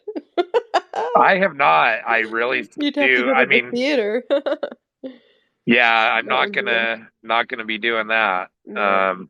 I'm waiting for it to come Oh, to the home. well, okay. Well, we'll be waiting to hear about that. Yeah, I mean That's they're great. just so fucking much like Yeah. and Oppenheimer's all, they say that it's a lot of fictionalized stuff in there to Mm, give it, you know, yeah. give it some oomph or whatever, but I would say that's just, them preventing from being sued, Yeah. or attacked by the government, or it's what the government requires for to allow them to have it grace the screens. And the thing about it is the government doesn't even want this information hidden anymore. They want people to hear about it, and we do nothing. We just take it. Mhm. We've just been taking it, taking it, taking it. The anti-war movement crushed. Black Lives Matter crushed. Any vet thing has been crushed. Uh, you name the women's movement crushed. Everything, every marginalized human in this system. trying to fight for what is happening to them, for justice for what is happening to them, has been completely dismantled and put away by this corruption. All in silent, all in the name of good, all with, you know, supposed anti-violent whatever policies, at least to the public, but subversively. There's a lot of violence, intimidation, threats, all sorts of stuff going on behind the scenes, NDAs, deaths, a whole bunch of stuff to keep all this under wraps. Yep. So, and I really, I mean, it just hits me so hard that the world war that's happening to us, the fight that is going on right now, is invisible, and most people don't even realize that it's been going on. It's happening now. Yeah. You know, and I really do think that that's one reason why they did this whole Ukraine thing. Well, two reasons. You know, all these missions by them have multiple objectives, and probably more than two, but the two big ones are is that's a big distraction, and number two is it's Europe's breadbasket, and it created all sorts of dramas and moral dilemmas for them, having to buy energy from Russia and do all these things that they were getting people to do all these things that people didn't want to do, and they see how far they can push those lines, and that's what they're constantly doing. And each push to the depths of the abyss just become normalized and become the new thing. Yep. And as is that, they don't realize anything different previous to them. All right. They grow up in the world that they are experiencing right now, and it's getting darker and darker. People are getting sicker and sicker. The lives are, you know, sudden deaths are growing and growing. Lies and propaganda and violence and hate is growing at exponential scales. Civil wars being talked about over and over again. Race wars being talked about over and over again. Uh, Black veterans are, and female veterans, and Latino and Asian veterans are treated, and others that I forgot, but those are the main groups that I know of from experience speaking to, that have been treated more like shit than me. And I Yeah. feel what's happened to me is just a supreme breach of trust and honor and everything that America says that it stands for. I view it as a war crime against our own. Yeah, you know what? I would actually call it a war crime. You Yeah. are right. You know, and here we are talking about Putin's war crimes. I mean, what high and mighty horse do we sit on, right? Yeah, And that's the that's thing. true, huh? Yeah, That's that's the thing. That's what makes it. We don't have a high and mighty horse to be talking from, right? right. And the whole world sees that, and that causes all this chaos and problems and Yeah. terrorism, and I mean, they're generating it. Yep. That that's what the lies and betrayals and gaslighting and all that generates, is terrorism, crime, violence, all the above. Now, Hate hate if towards anyone us. is if anyone listening to this um would like to know the sources of either of our the conclusions that we've drawn, if you want to see the sources, please feel free to ask, like, What did you mean about this? Like, that doesn't sound like right. What's your source?" Happily, trust me, I know for myself, I do not believe anything until I am positive. I have to find really concrete evidence to start believing that something maybe is you know at least for me to openly acknowledge that there's a problem. um that the government is actually doing something, period, obviously. Well, And it I puts us think, in some legal liability to say something like that anyway, you know? yeah. So, yeah, you bet your ass we're damn sure and have all the evidence of it. Yeah, so it's very, very obvious, and, we're not digging hard. This comes from largely just from little, like when an algorithm will know that maybe we're the type that might read it. So that's what it gives us. And then both of us will look all over for to disprove it. The only things we'll ever bring up will be things that are really, really obvious. With just simple, searching and um, finding your own answers. It's not even hard to find. They don't even hide it. So, Yeah, they used to hide it. It's so in the open now. And that's the thing. I mean, some of what we talk about has some theory in it as far as future stuff that may be coming, you know, but we're basing all that off the stuff that is happening now and has been happening. And the and what trajectory.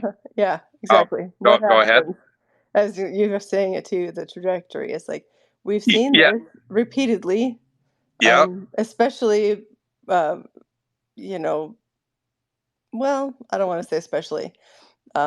We've seen all of it before. It's just that the it's just so obvious now and so broad scale, all of us, everyone, the whole world, not even just our own country, everyone. Yeah. But it's happening really bad here. Like, you know, as Very far as the bad. toxic food poisoning, you know, like Hmm. the EU has banned all that shit. And but Yeah, we don't have it banned, you know. So yeah, and there are some yeah, differences too, yeah. Like, and in a lot of things. why are we the country that knows the stuff is terrible for us, but that it's not like it's a free. It's so confusing. It's like, well, we're free to decide if we want to eat this food.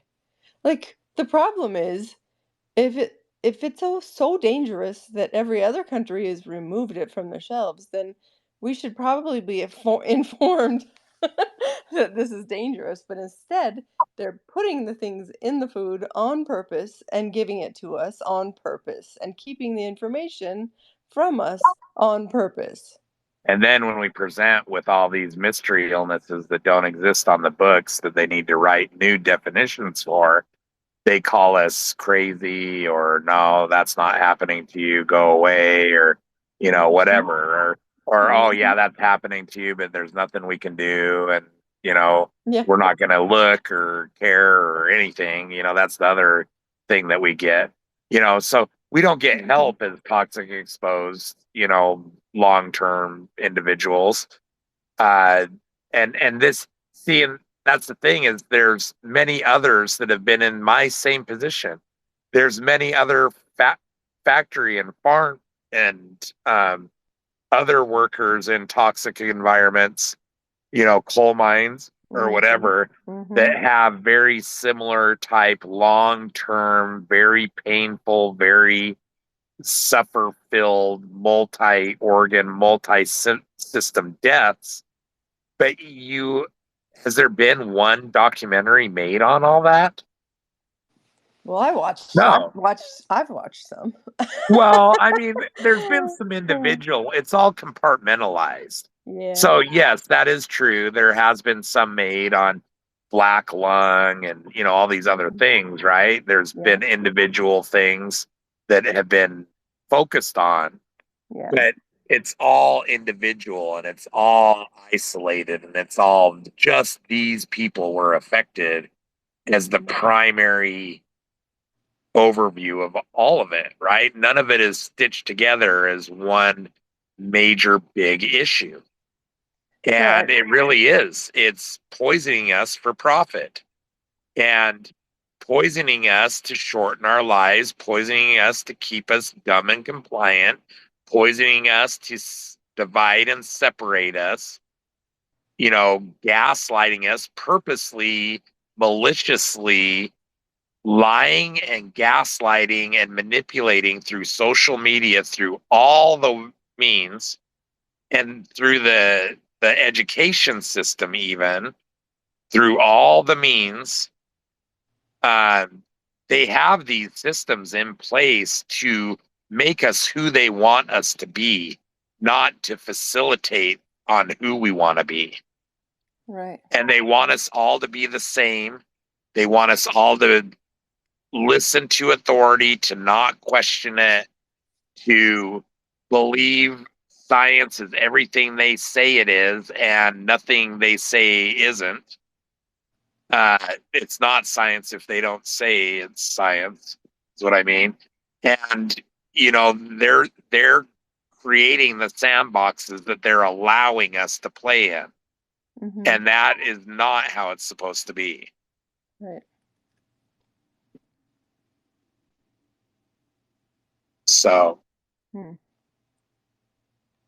uh, Uh, it was just occurring to me as you were talking about black lung and such, how the things I have heard uh, about the coal miners, the fact that there wasn't, it's simple. Like, you get a group of people who just need food and shelter and water for their families, and they'll do just about anything if they're only given one option, or possibly two, one being illegal and deadly, and the other just being deadly. There's coal mining and there's drug dealing um, in those parts of the country, and not a lot of anything else. So it's you get an isolated group, you isolate people from others, and that's always been a tactic for oh a yeah, corrupt government or any corrupt entity. Um, so as that's they're a really good isolating us, point. we need to remember, like, think about Appalachia, depending on where you're from.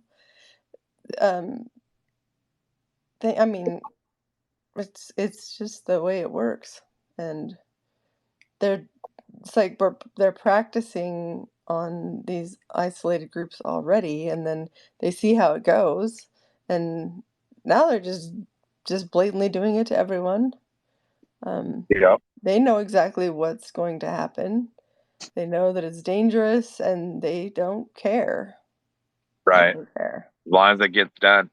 And Yeah. that's the thing, is people are treated like livestock. And that's a really great point that you mentioned about the division, is that uh, it doesn't matter what it is, they'll divide in so many ways. And you know they'll divide along party lines, religious lines, status in the community, money. uh I mean, he just, if you say things, a bunch of things that nobody understands, you're called crazy, even though what you might be saying is true. And people Hmm. just instantly believe that. Like, they've molded this whole society in the exact ways that they wanted to. And the reason why they've been able to do that is because they have been advancing in medical studies, and they've spent billions and billions of dollars into marketing research and how human behavior is. And so they know more about how we work than ourselves, and they know more about our vulnerabilities and weaknesses than we do ourselves. And they don't teach any of us any of that stuff. They don't want us to know what our weaknesses are. They don't want us to know what the human behavior is normally and how it can be manipulated. They don't want us to know any of those things, because then we realize that we're not truly free. And once you realize that, and once you realize how much you've been manipulated, you can start to unlearn a lot of the things that you've been taught, hopefully. But they also know that the brain's going to fight that, and people are going to reject that out of hand. You know, and for instance, let me give you an example of that. My uh, group that I started, uh, Gulf War, Desertstorm, Gulf War Illness Truth Seekers on Facebook that's now turned into Discarded Vet, formerly Truth Seekers. Um, I started that group for the main purpose of being a public facing Gulf War illness group because there wasn't one. I think there's a couple, but they weren't active or whatever, or they were active in the past, but not anymore. But the only active groups that I could find on Facebook in 2018 uh, was, you know, it wasn't in existence, or I forgot what I was going to say. That the only ones that I could find back then were private groups. That's what I meant to say. Hmm. And, um, when you're a private group and you're a vet, that's great if you're accepted into it and you can learn a lot of things that you're not alone and you can start to unlearn all these things that the VA and everybody told you that it's your old age or your genes or your environment or your living style or what you eat and all this stuff. We're told all these things and we all start believing it, or it's in our heads. We start believing it's in our heads.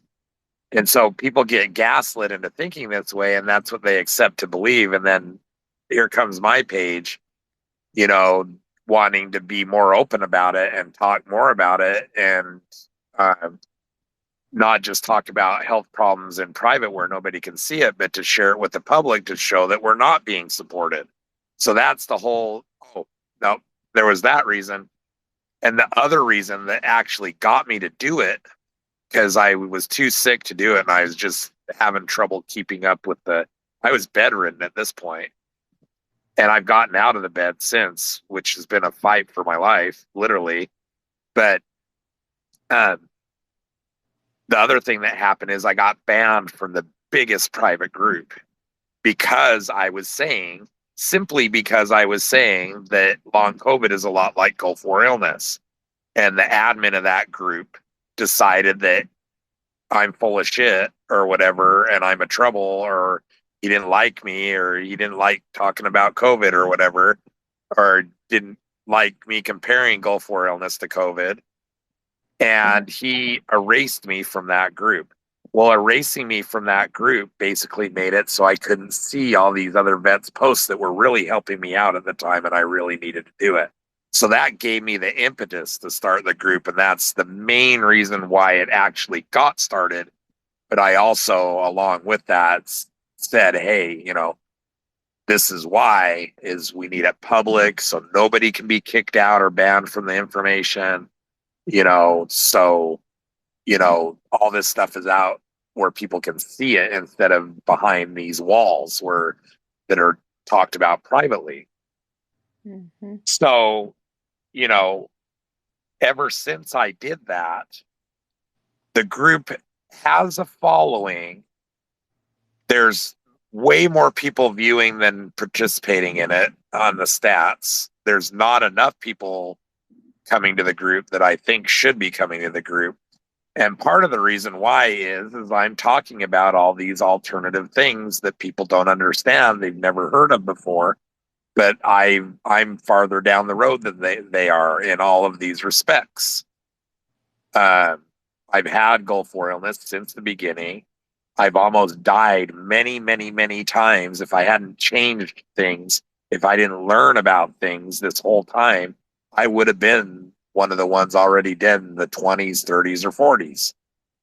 I know this for a fact. It's proven over and over again. So, you know, but the information that I'm posting in this, these people can't accept it. Just like a person that really supports Trump and you show him all the evidence of how he just thinks about himself and he's a silver spoon billionaire and he's never really even grocery shop for himself and like all this stuff, right? Like you could give him all the evidence in the world and they're going to think he's a middle class poor champion and they have no idea what his history is, right? But Yeah. the real fact of the matter is he doesn't care about any of us, right? But they Right. believe he does. That's a major disconnect, right? Uh-huh. And so it's once that brain is trained into that pattern, it's really hard to reverse it. Even with tons of facts and evidence, it doesn't matter. It's like talking to a wall.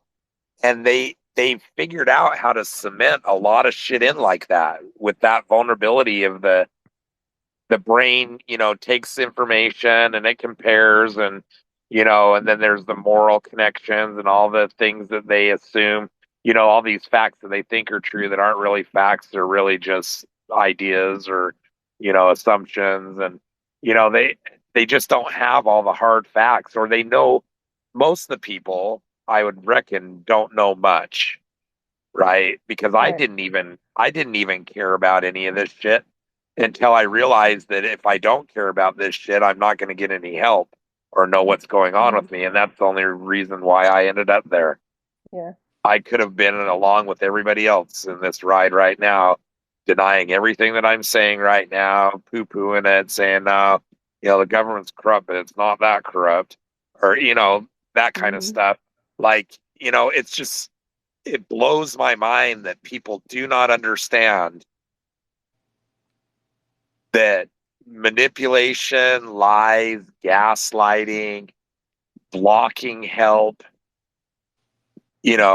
all these various pieces of evidence we have in almost every situation, from Katrina to East Palestine to Desert Storm to Afghanistan to Iraq to wherever else you served, whatever other toxic base that they only talk about Camp Lejeune, right? Everybody knows Camp Lejeune, but do they know about the other bases? No. They don't think that there's any other base problems. They think that Camp Lejeune was the one-off, one and only thing. And that's really how they've gotten away with a lot of this stuff, is they compartmentalize this information and most people don't know all the facts. And the Yeah. thing is all the facts are out there. They are out Yeah. there and the chips have all landed. That 10, 15, 20 years ago, we didn't have all that yet. It was all happening, you know, but Yeah. 30 years later, we do have all that stuff. Mhm. And it's not just one or two pieces of evidence here or there, or one or two, it's not just, oh, they lied to us and gaslit us and let us all die. Like hundreds of thousands of vets have died from Desert Storm, unacknowledged, unnamed. And it is still on the books, in history, in media, in everybody's minds, if they even know about it at all, is Desert Storm was the shortest, most successful war the U.S. has ever won. One of the few the U.S. has ever won.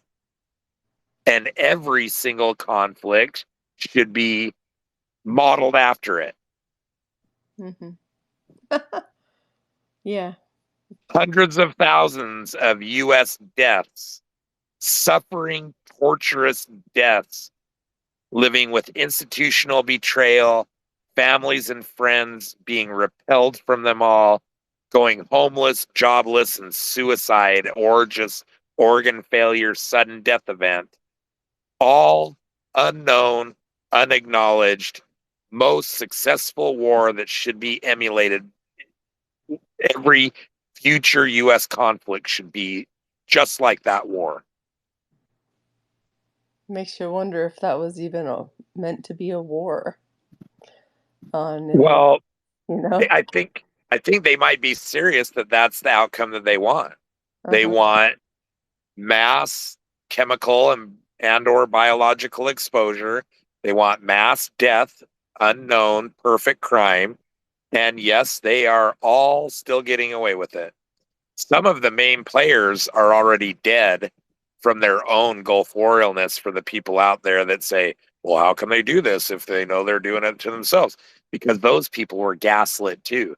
They were the the main guy, General Schwarzkopf of Desert Storm, Colin Powell, Desert Mhm. Storm. I think both of them were Vietnam. I know Colin Powell was Vietnam before that. those two main top guys during that war, both dead early in life after suffering to cancers and all sorts of crazy Gulf War illness, toxic exposure effects. They're dead. Yep. But they were told, you guys are safe. This is all just you're just doing this to the little guys, if they even knew about that at all. Maybe they didn't even know about that at all, right?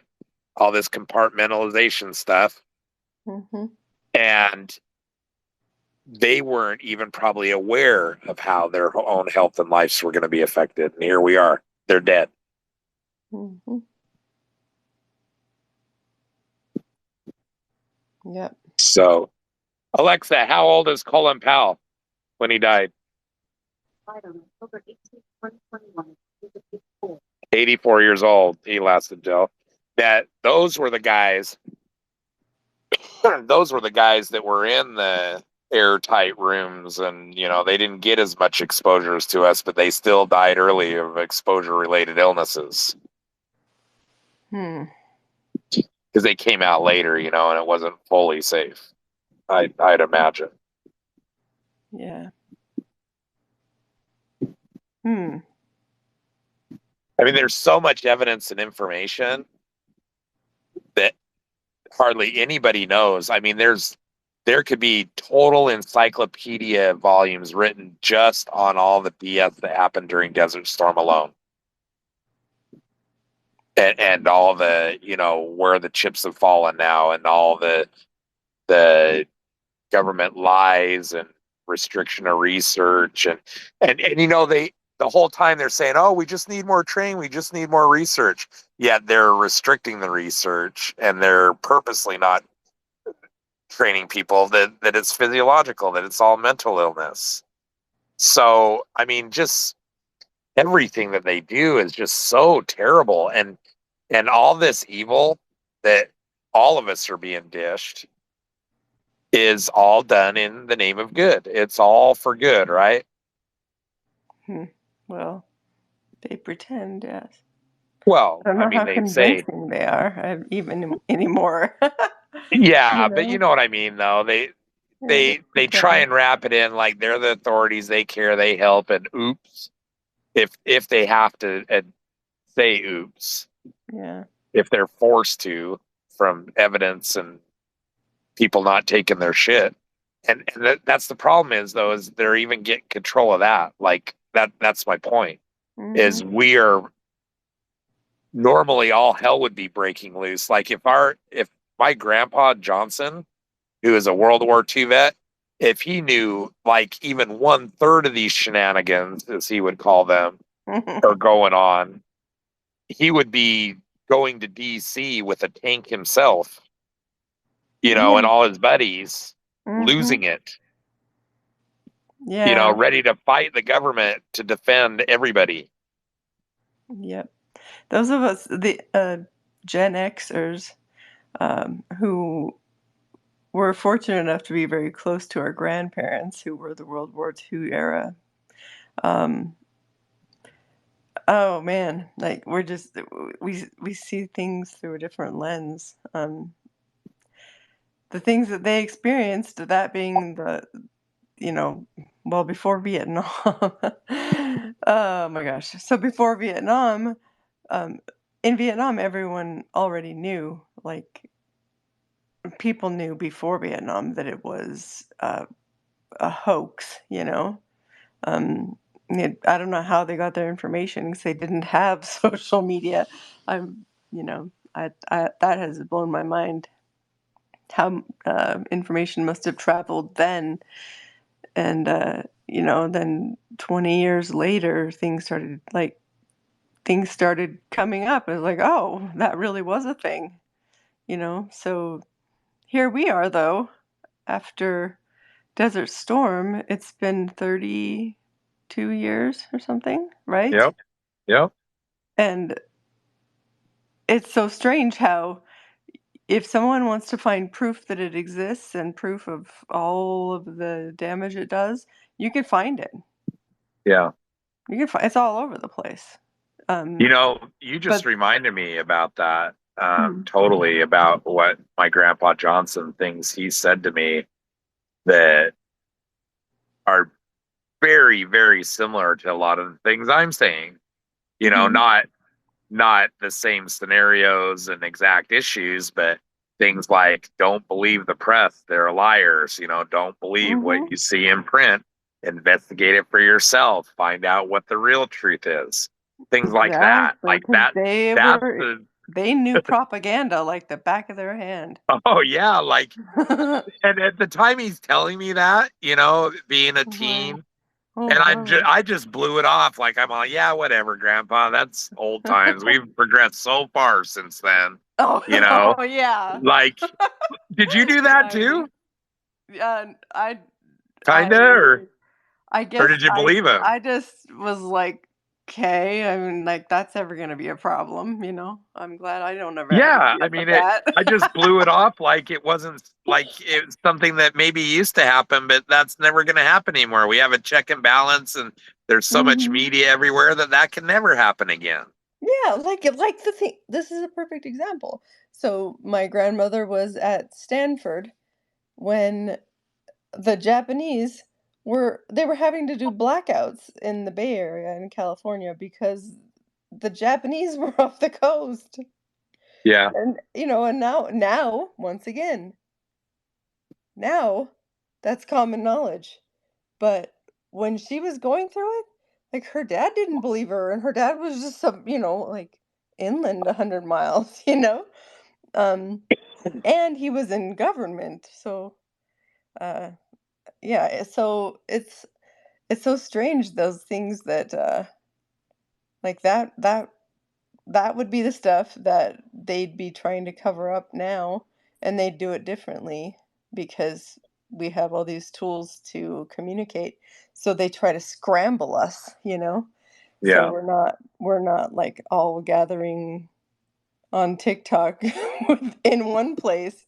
We're scattered among like 6 places. yeah. Facebook, Twitter, Rumble. I mean, you name it. Like, Hmm. and that just keeps getting fractured more and more and more. And Yeah. you know, yeah, it's just incredible the similarities of I didn't even think about that what you just said about all that and my grandpa Johnson, you know, he fought Nazis, he was front Hmm. line, you know, he knew the games and the all the stuff. He would watch war movies constantly because he's trying to figure out everything about it, you know, and I wish I believed him more. I wish I talked to him more about that stuff, but I was a peaceful person. I wasn't interested. And I was interested in hearing what his experiences were, but just not at levels I didn't know anything about any of it. I thought I grew up thinking that government was better and it was going to protect us and the USA rocked and blah blah blah blah blah. You know, like Yeah. everything that we were sold, right? Like, Yeah. uh, you know, I thought everything was fine and dandy, basically, and you know that his history sucked, but and it's sad that he had to go through it all, but I don't need to worry about it, and here I am, right? Like, Hmm. Yeah, isn't that holy hell, ironic? It, yeah, speaking of, wow, isn't that interesting? So they just, this is coming to mind right now. So this is simply a speculation, but isn't it interesting how they, for our generation, they made it seem like a utopia now, like, oh, everything's better now. And the whole time they're planning the next, what they're yeah, doing this is big making you catastrophe that they're think. doing now. So you go think, I'm gonna sign up and get my education paid for, and I'm gonna do my service and blah blah blah, and Be an they'll outstanding leave. citizen in society, Yes, and so yep, much for that. Then the absolute opposite gets thrown in your lap. yep, You're completely just used as a guinea pig. you know, um, I've read plenty of proof showing that they knew exactly what they were doing, Yeah. and that they did not inform people of things that they were supposed to be informing people of, like about the things they were being exposed to even before they got to the Gulf, you Well, know. yeah. So I don't know how much you know about that, and definitely a lot of listeners may not. So I'll mention that here that the exposures weren't just like, OSHA work environment type exposures, although there were a lot of those too. Yeah, Uh, the the main exposures that got a lot of us sick that is actually admitted by research and stuff like that, peer reviewed studies showing it made us sick was the emergency use medications and vaccines that we were given. Now, the vaccines that we were given, they didn't have approval to use on humans. They hadn't been tested at all, basically just like COVID. And, you know, uh, we were given a pill that was an anti-nerve agent prophylactic that was also not approved. And they're saying that that prophylactic actually ramped up our nervous system so hard that it made all the other exposures of way worse than they would have been without it. So that yeah, one the thing, synergistic effect. Yes, I yeah, remember that hearing one that. thing like amplified all the other stuff. But all the other stuff that we were getting was multiple vaccines, multiple, like anti-malaria pill, I think it was. I can't remember all of it, but there was a The anthrax anthrax vaccine. vaccine. Yeah. There was Cipro involved. There Oh was, man. uh, just this slew, this cocktail of many different things. And what research has shown is that any one of those things on its own isn't really harmful. Those low limits might actually mean something and be fine, maybe. Being below a limit, it's okay for you, is what I mean. But the combinations of all of them in such a short period of time, there's no freaking way. Like Yeah. that should have never happened.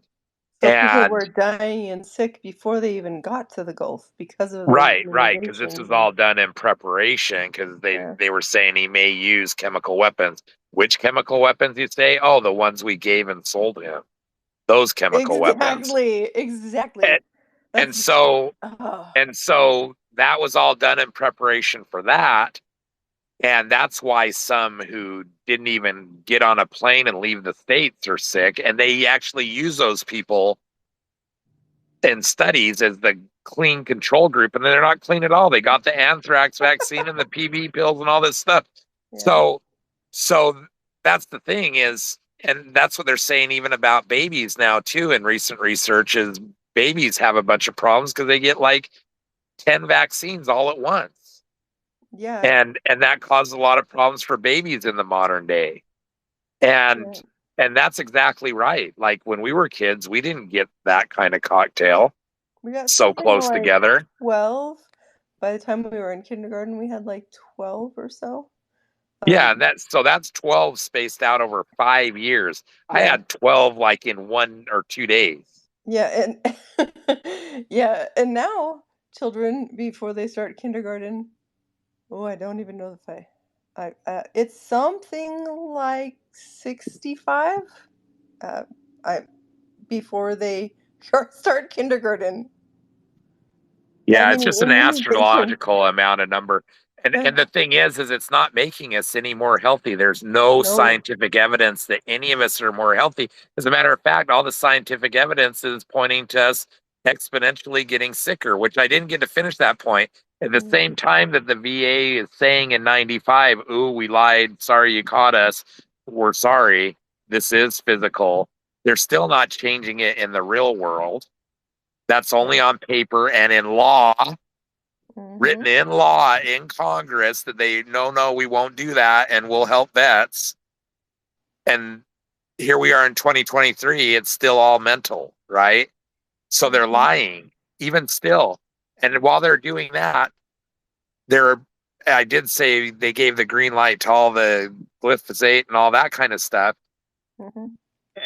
And all the diseases are, I think maybe I did say this now that I remember, all the diseases are exponentially increasing since 95 as all these vaccines are supposed to be reducing disease and or well, and actually that and medical technology is increasing and medical understanding is increasing. We should be extending life, not reducing life extension. And even fast forward to right now, the past year or so, they're into life extending technology, even where they can age mice to senior age from young to where they're about to die, and they can reverse them all the way back to young again in a lab. Wow. Dr. David Sinclair from Stanford University is working on the life extension tech, and I'm kind of surprised they're letting him talk as much as he does, because they do not want this in our hands. They want this in their hands. And I think some of the early test subjects of this kind of stuff has been like Christy Brinkley and some of these other Hollywood types that are 80 years old and they look like they're 60 or 50. And some of that's surgery, some of it's plastic, but I do think that they have been testing some of this life extension stuff on some of these very superficial looks related type people, Hollywood types, models, any narcissist that just cares about what they look like. So I really do think that they've been doing that. And I'm really surprised that they let him speak as much as they do. So that's the kind of medical technology we're at right now. And that's what's being told to us, right?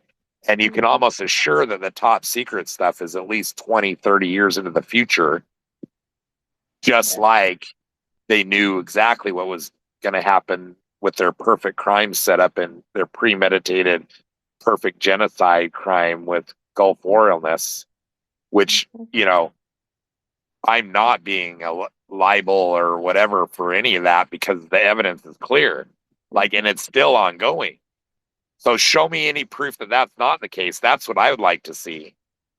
But, it's like, just like that, they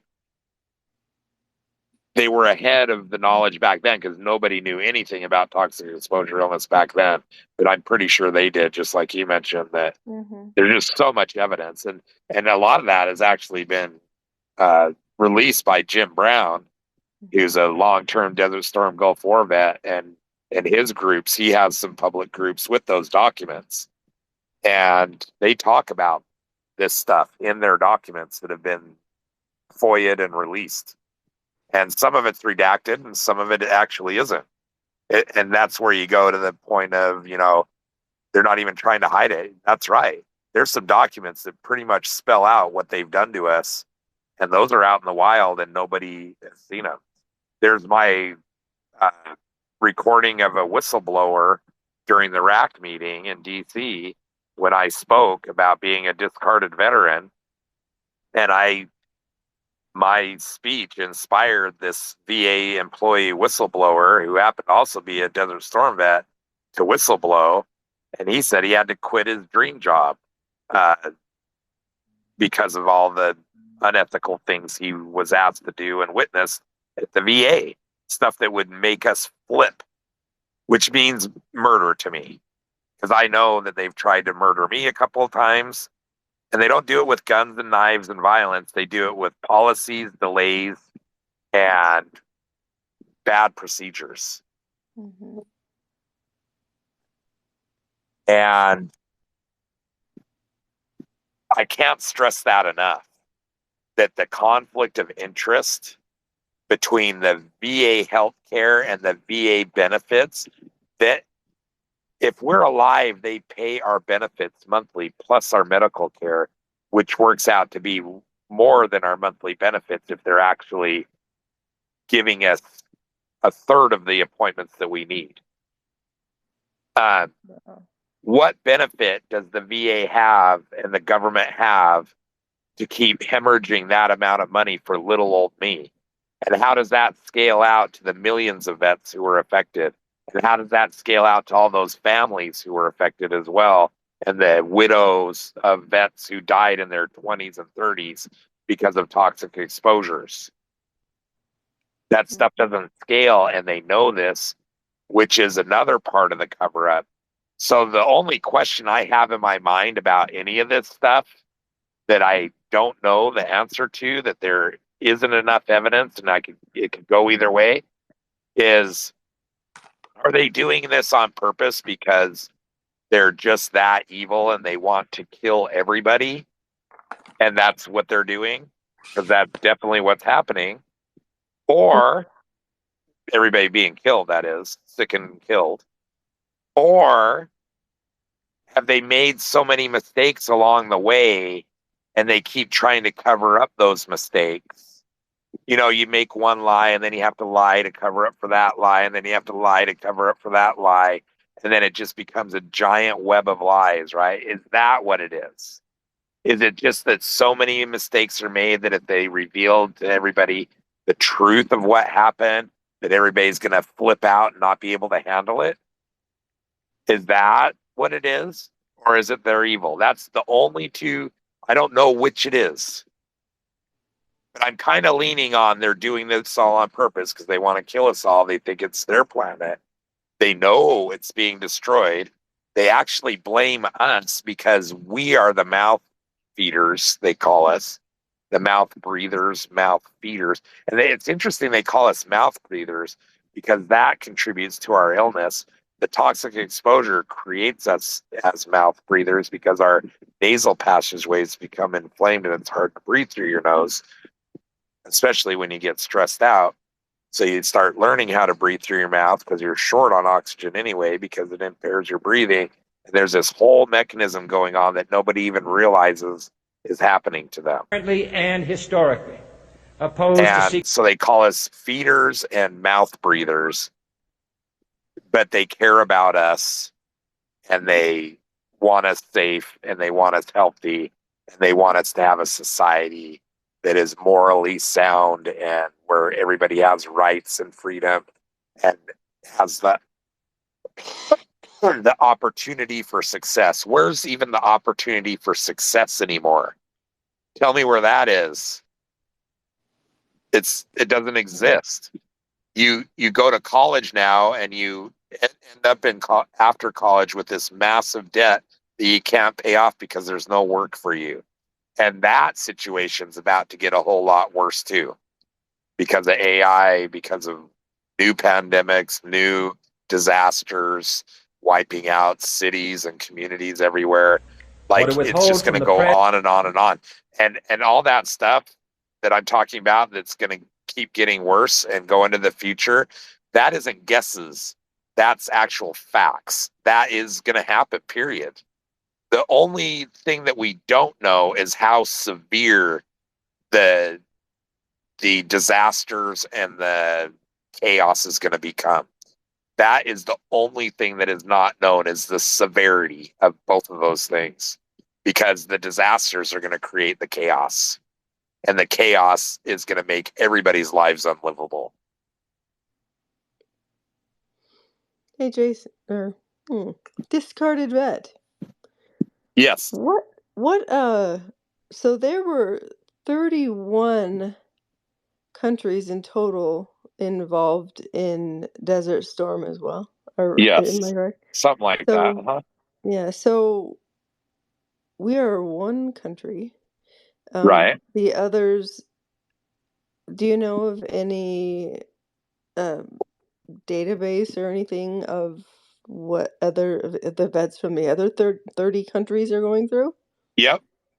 So that is a thing. It is real. A lot of those other forces were on their own ships, their own planes, their own units on the land, right? I mean, some of them were with us, like some Army guys were probably put with some of our Army guys in one spot. You know what I mean? Like, they did participate with us in the same general areas a lot, but they were on their own, usually on, in their own spaces, sometimes with us, sometimes without. And they all were getting the same stuff, and their governments are all treating them the same. As a matter of fact, the UK that has a national healthcare service, those vets, from my understanding, and if any UK vets want to chime in on this post live, please do, and do your own TikTok or your own YouTube or Spaces and post the link, whatever you want, or just post it or whatever you want to do. That their national healthcare system treats them pretty much like we're treated. Like nothing's really serious with us. They're begging for medical help. They don't get it. They don't get their benefits. Their governments are denying it, just like ours. And even after ours was admitted things were true, their governments are still mostly more hardcore and denying it even worse. Like Or once we said it's true, their governments went into deeper denials with their vets. So, like, were these other vets given the same vaccines and medications before? In some cases, they were. Yeah, if they were stationed with us, they might have been, or they might have done it, because we told them to, or their governments coordinated with us to tell them to. Mhm. And Just I'm suddenly, not all of a sudden, speaking. just turned I'm into not this speaking big for world. every country and every unit, but that generally, I think, in some cases, yes, and in other cases, no. Hmm. And then we discussed before the fact that you guys were there, but there are also the people that lived there, that Yeah. of all ages, and who still live there and still Yep, and breathe they like all have them. health problems. They all have Mhm. short life expectancies, and they all have birth defects and crazy shit. Yeah. Now, the birth defect stuff started appearing after the second Iraq war, but Mhm. from what I've gathered, is we were the alpha or beta test or whatever, one of the early tests of these agents that they are using to poison us, Mhm. uh, and different test groups of different combinations of poisonings. That after Desert Storm, things just got worse and worse. So, for instance, I'm just generalizing here, and we don't even have these numbers because they don't keep track and they don't share them, which is all done by design, of course. But I'm pretty sure with Gulf War vets, very, very few of us died right away, like within months. Like that number was very, very small. And I think registered deaths in the war altogether that only lasted a couple of months is like below 100, right? Well, yeah. And most of those were like accidents, like a Mhm. helicopter crashing or friendly fire or something like that, right? Mhm. So I'm pretty sure Desert Storm had a super low casualty rate during the war. Post-war, it still stayed relatively low. We weren't dying off quickly. But then, I think, and Denise Nichols, I actually want to check with her on this now. I think in 95, when they admitted that they were lying about chemicals and stuff being in the thing, I know for a fact the main reason why in Congress on the hearings that I saw that they were discussing it was a bunch of vets were dying, starting to die, like right then. So 4 years, right? 4 years in. And a lot of them were developing really serious neurological problems like ALS, right? And there was one guy with ALS that could barely speak, and he testified in Congress a bunch of times during those hearings in 95 when everything got green lighted for the mass public to be exposed to all this stuff. Was that the guy And whose wife was there and had to yeah, translate because he yeah, couldn't she speak? would speak. She would translate for him sometimes because Mhm. you could barely understand him. He lost his ability to talk Mhm. because his ALS was so bad. Yeah. And And so that was Desert Storm. Well, one of my shipmates who arrived after Desert Storm, so he wasn't there. And I didn't even know this. I just, before I found this out specifically, I thought he was there during Desert Storm. But somebody reminded me, no, he showed up after Desert Storm. And he was on my ship for, a few years after Desert Storm, after I left. And he went back to Kuwait on my ship. And that dude had heart attacks starting in his mid-20s. Wow. So I think they turned up the heat on whatever they gave us. They went, oh, this is too light. It's taken them too long to die. Decades isn't good enough. We want it quicker. So they turned up the heat. This is my guess, right? This is all guesses based off of information or theories, I guess, not guesses. Guesses is like you're just guessing, but this is based off of facts of what I experienced and other people experienced. So he shouldn't be sick at all, but he was sick, and he was sicker. He was having major health problems, heart attacks in his 20s. Well, here I am, right, in my 30s, and I'm not having those issues, right?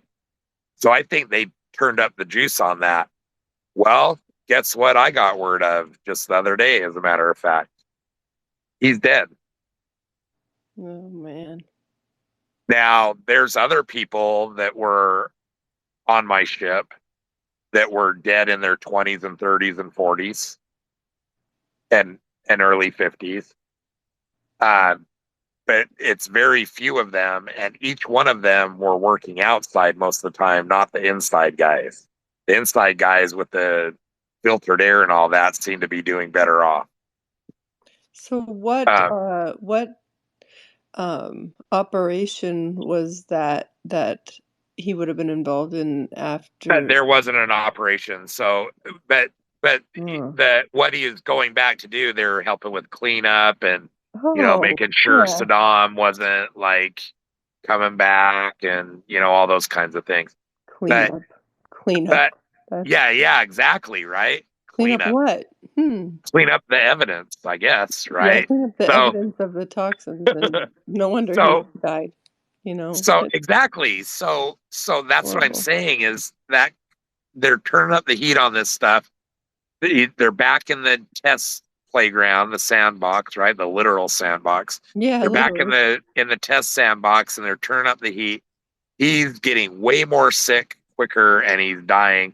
And he was a tough son of a gun. He probably should have died sooner, but he was tough.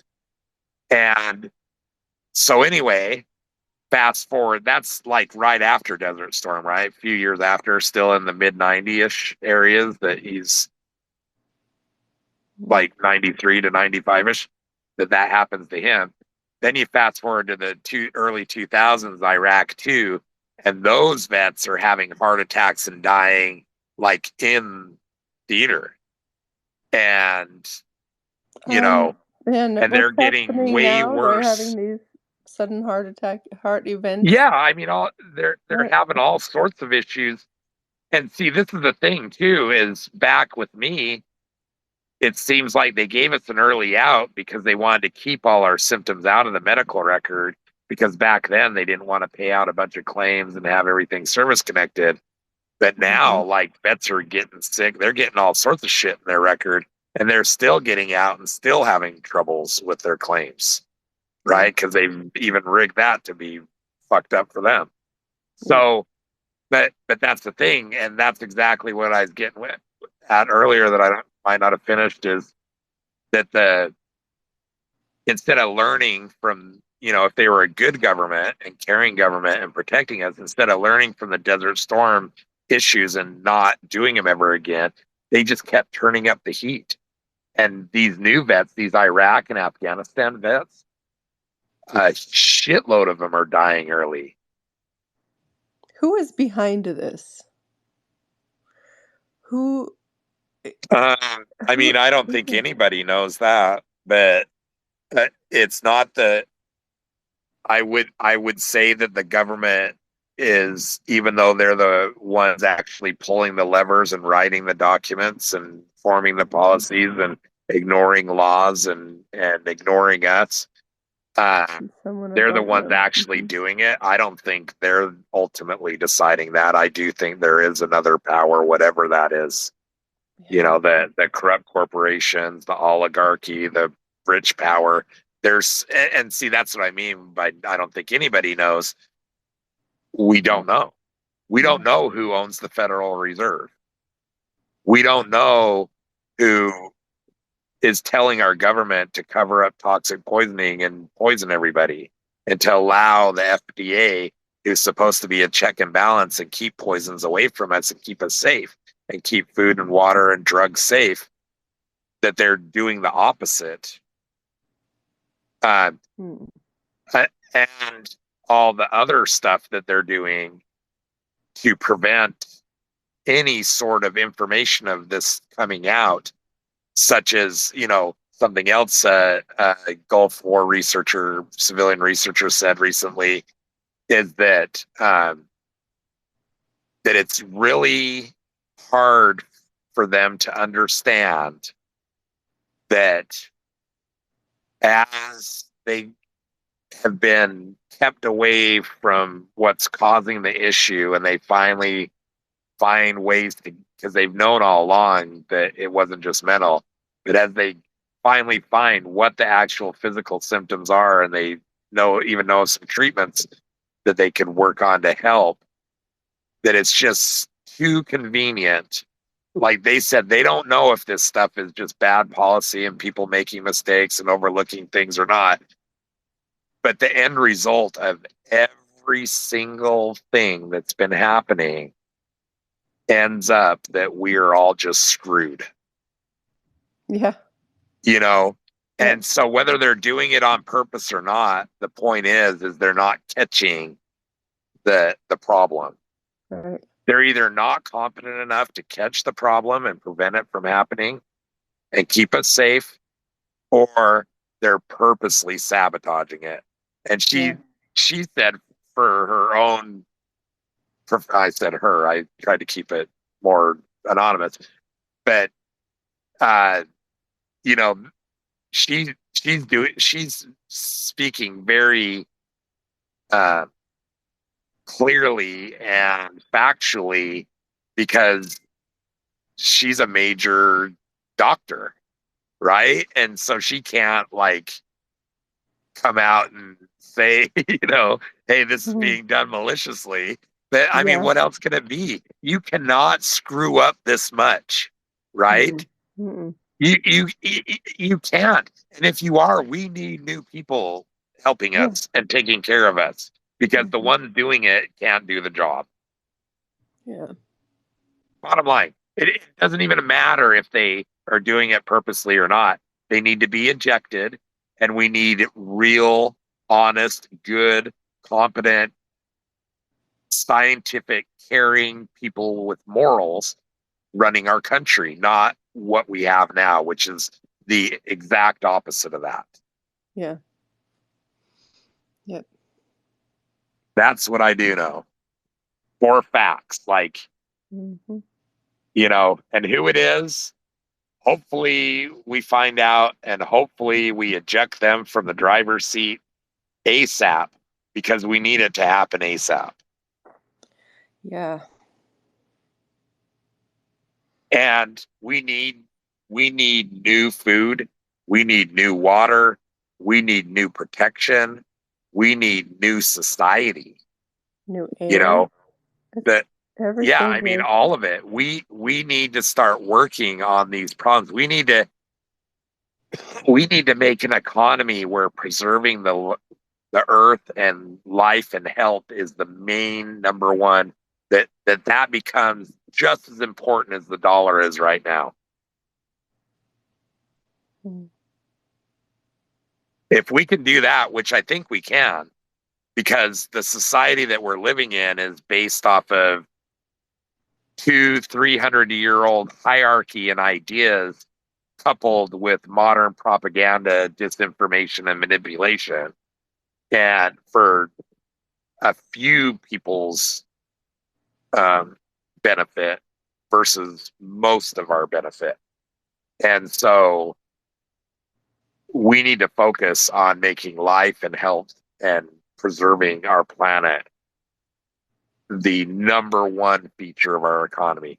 The more you can do along those lines, the more success and life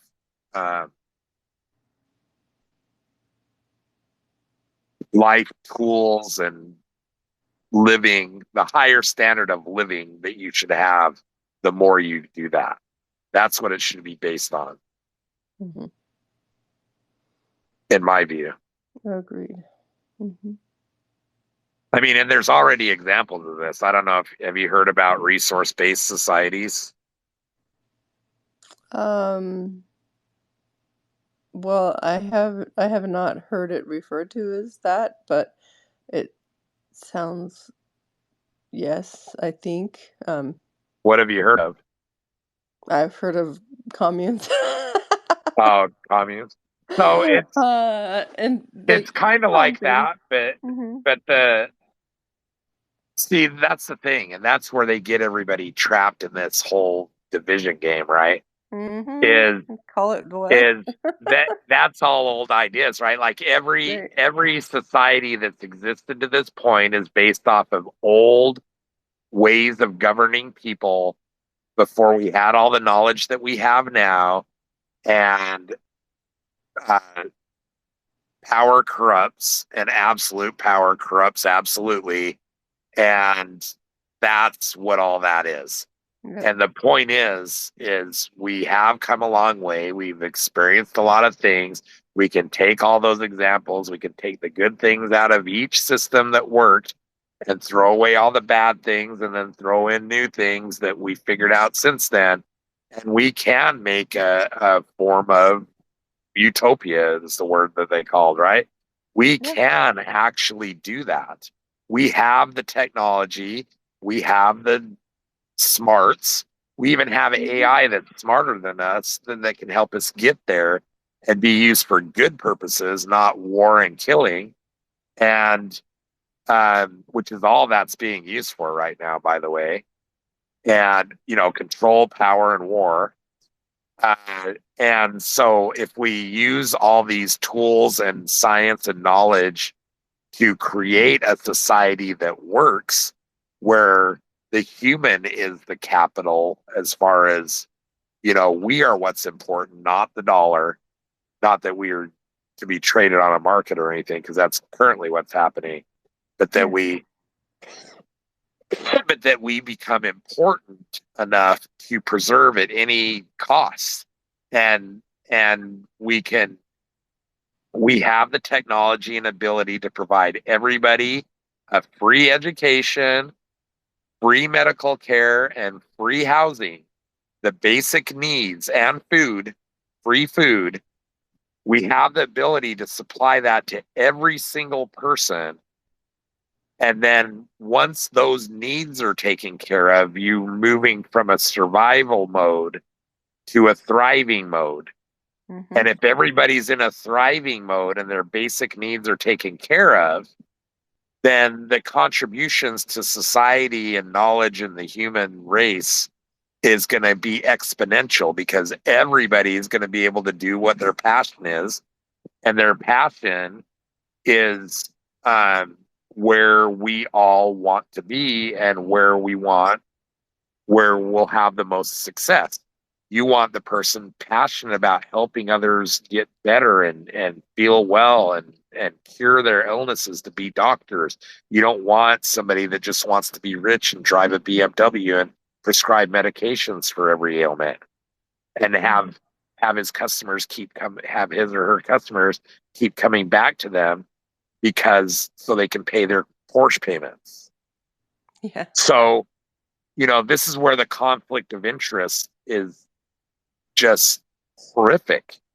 Money is tied to our health. Money is tied to so many things. And if we abolish all that, which um, we can have robots do most of the farm work and the medical work, and we can have the AI. Nobody's going to complain at all, one bit, about the AI and robots replacing all the mundane jobs that nobody wants to do on a daily basis. They have to be done over and over and over again. Claims processors, insurance agents, like all this stuff that isn't even necessary. Nobody wants to do these jobs, but they're forced to do these jobs because that's what life and this society creates for them. That's their only choices in so many cases. So if we don't have people going to work to survive and they're going to work to thrive, they don't need to be paid. They'll be doing it to volunteer, right? And if they're doing that to contribute to society, maybe there could be some rewards like, oh, they get a bigger dwelling, or there could be something. Resources societies have all these different models of that kind of stuff where you earn points or something, and the more you contribute, the more change you do. That for the good, greater good, you get rewarded with more stuff, and so we could have a society based on that. But It there's sounds a whole. like early pure capitalism almost. It's strange. It's like once your needs are met, like in Pavlov's hierarchy, once your needs are met, you are able to realize actualization, Yeah. and in doing that, I forgot what I was going to say now. Oh my gosh.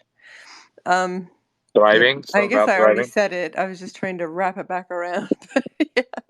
Yeah, and that's the thing, is most of us are in survival mode, and that's so when you get somebody that has a lot of money and they have a lot of time and they don't have to worry about all that kind of stuff, they can pursue their passions more, and those are the people that do take things farther and push the boundaries and discover things and all that kind Oh, of stuff. yeah, that's what I was gonna say. Then if, the people that end up with a little bigger, fancier plot of land and stuff, will be the people who their little society reveres and thinks is important. If these people feel that these people are important, then they get rewarded, not the government, like whoever, Well, and it doesn't have to be where people get more than others too. We don't have to right, have that. But right. all I'm saying is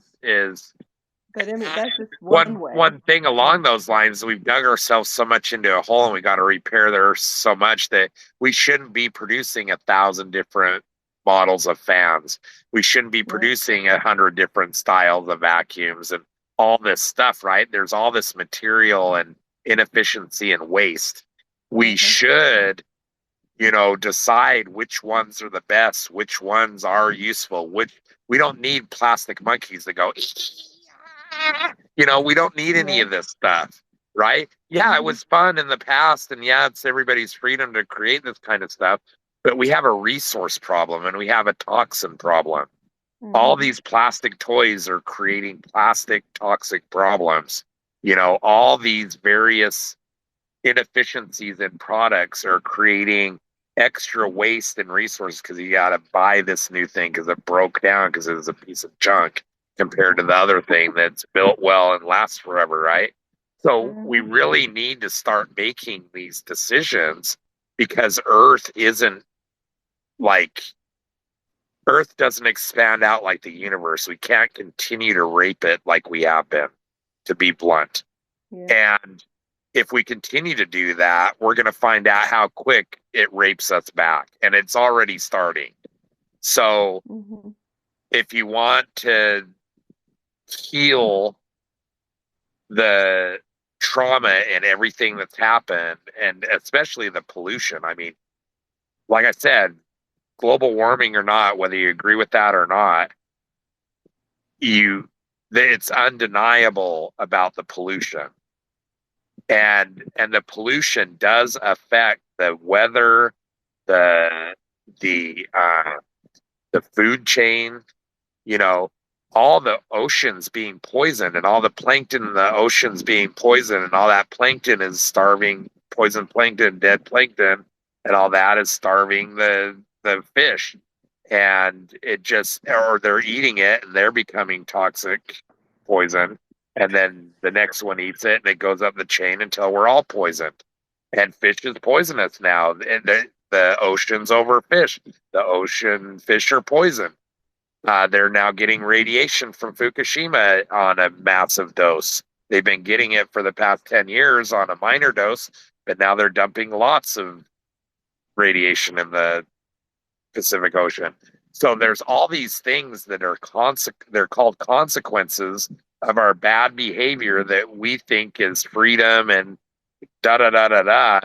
But really, the natives are more civilized and smarter than us because we're just basically living in our own chemical radioactive dumps, and it's becoming ever more increasing, and like the malfeasance that's been hidden before, that stuff has been kind of hidden before, considered crazy talk, because not everybody was experiencing the effects. But now everybody is experiencing the effects, and they can see it getting worse year by year. And it's going to continue that way. Even if we completely turned our society around tonight and had a brand new society tomorrow that was completely clean and healing the earth and healing us and changing everything we do and quit spewing toxins out, and we're mostly sucking them all up and getting rid of them somehow. Even if we did that tomorrow, there is still decades of climate chaos and poisoning that's going to occur from what we've already done, and we're still doing it. So, and the more that we do, the more the worse it's going to be. So it's going to go from hellscape to nightmare hellscape. So I just don't understand why people don't get this yet, because it is so out in the open. And I do, in a way, like from the human behavior and weaknesses standpoint, I do understand that people don't like to admit that they're wrong. I do understand that the brain questions new information and it compares it against everything you've experienced, and it will reject a lot of things, you know, based off your ego, based off of not wanting to admit you're wrong, based off of, you know, all your friends don't think that way and you don't want to ruin your friendship, so you can't think like that either. So you're going to reject it because of that to save your friendships. I mean, there's just so many reasons why people reject this information. And I do get that. But what I'm trying to say here is, and I'm not the only one, I'm probably one of the few speaking about it as loudly and as succinctly and directly as anybody else is right now, that, and I pay attention, that we are seriously in emergency mode. I feel like the fucking new Paul Revere. I'm the new Paul Revere, fucking charging down the internet highways, being blocked off here and there, like the Hawaii police were trapping in their fire victims to die. And I'm trying to burst through the internet, through all these roadblocks, to everybody, telling that not the redcoats are coming, but the Red Death is coming. Yeah. Red Death meaning blood and guts and violence and torturous sickness, death that nobody is going to like. And there's already a bunch of people experiencing it right now. And those of you experiencing it right now that are listening to this fully understand that you do not like what's going on. And you fully understand that you're worried about what's next. What next ailment is going to hit me out of that keeps happening? Because they come and go and some stick. That's the other thing about this illness is a lot of things come and go because the body's fighting to stay alive. The body's fighting to repair. The body's, there there is a damage that happens in the body, but there's also a resilience that happens in the body because ultimately, if you want to boil it all down to the meat and potatoes of all of this, what every single bit of everything that I'm saying is that our body is made up of trillions of cells. I think it's trillions, not billions. Lots of cells. And each of those cells is an individual living unit living in its various communities of muscle cells and liver cells and bone cells and brain cells. They're different kinds of cells living in each of their own communities.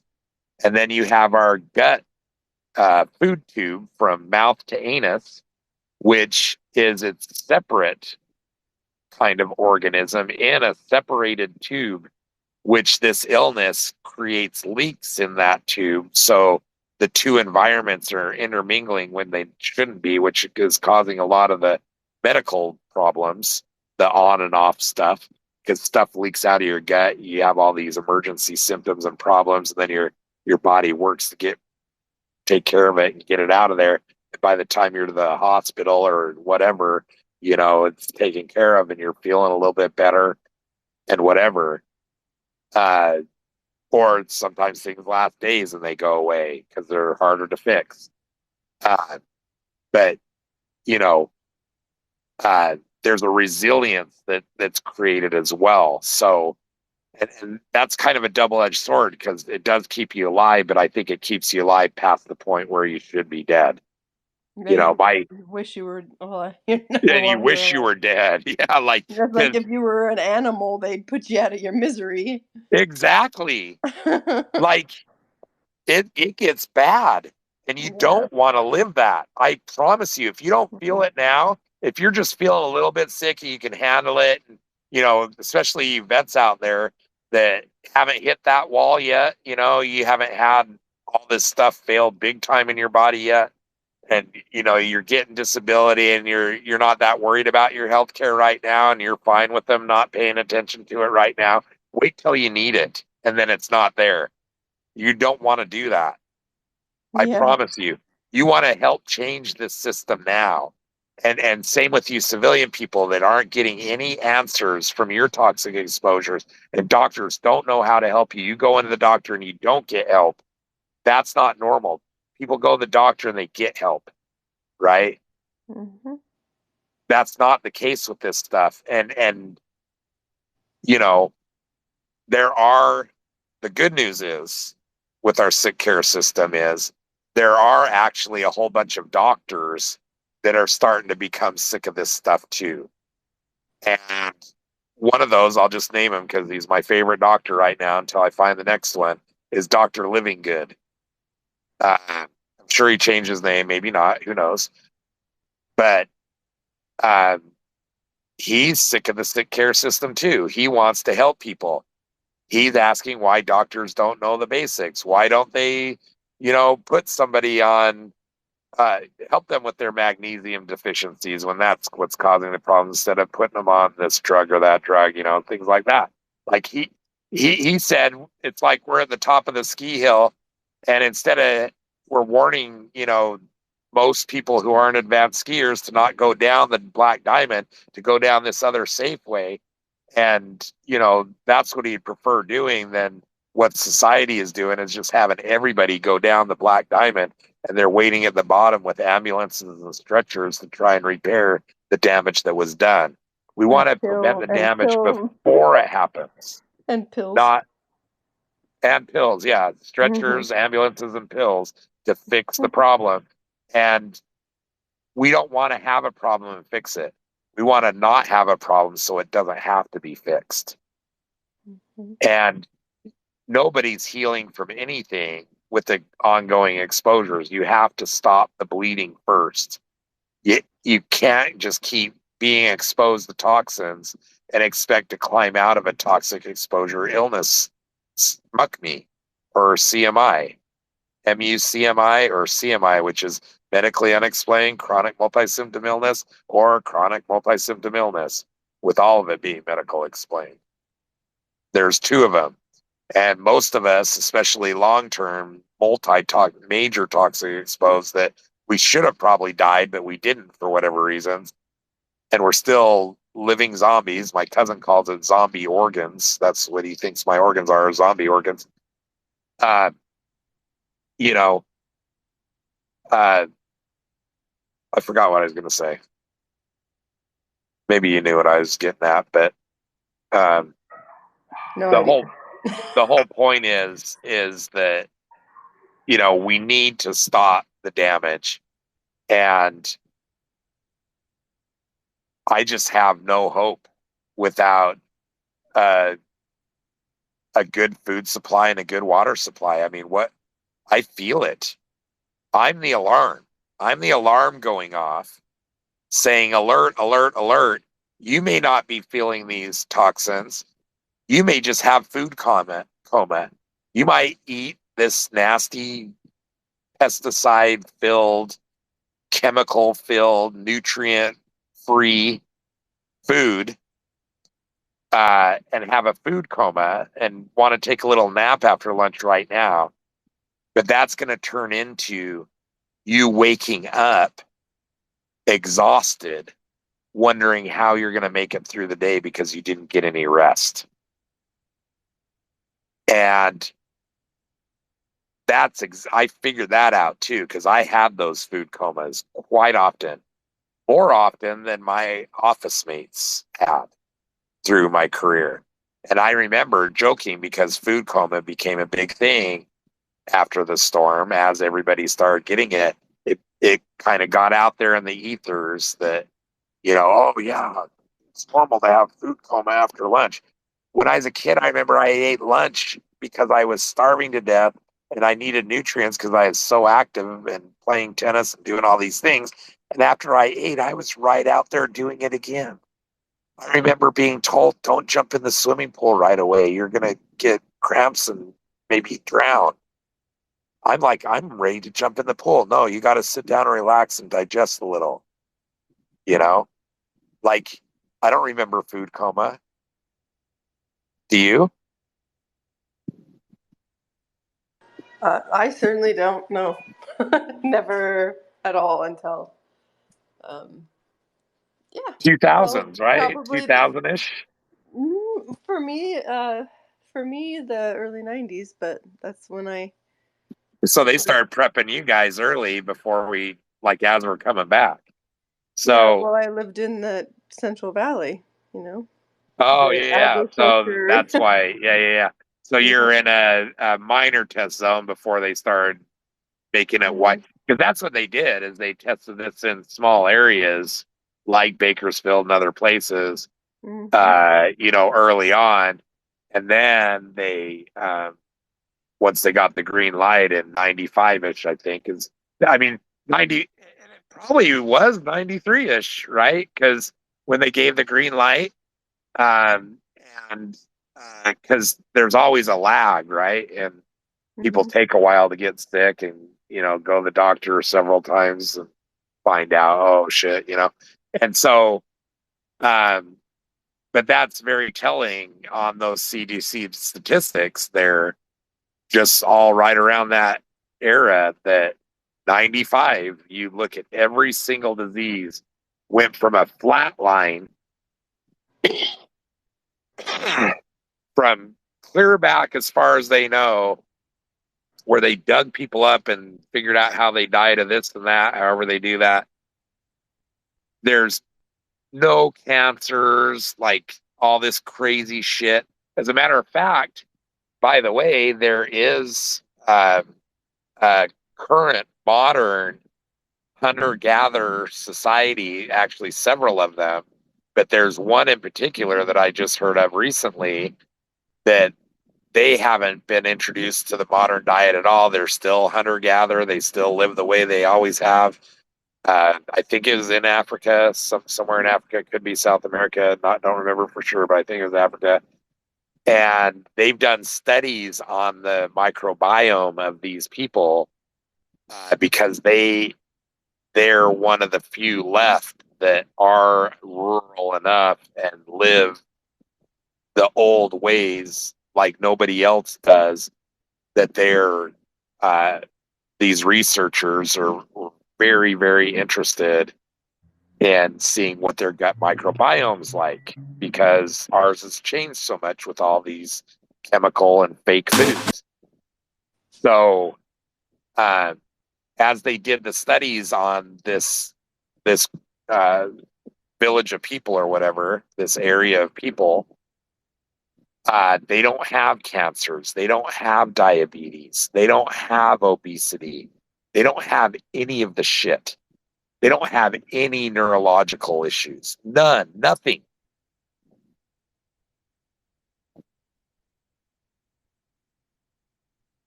And when I heard that, we're all gaslit about, oh, everybody lived, shorter lives in the past. And yeah, they got eaten by tigers and whatever, right? And life was harder, and elements and all that kind of stuff took people out. And if you got some serious medical problem, there wasn't usually doctors that knew what they were doing, kind of like our doctors now. And uh, they wouldn't get help and they would die, or there were no cures for whatever they got that was new and not understood, like some of that whooping cough disease and whatever, all these weird new diseases that were happening in those times. And those, man, I went way off on a tangent too, but it ties back in that those exposures are likely very similar to what I was saying about the body being made of these trillions of cells. Is each of those cells are trying to survive. And those cells that are trying to survive, the impacts to them are their environment. Everything outside the cell, which in the body, that's the rest of the body, right? But the whole body is reacting to everything outside of it, the environment. So each cell is just trying to adapt to and survive the environment.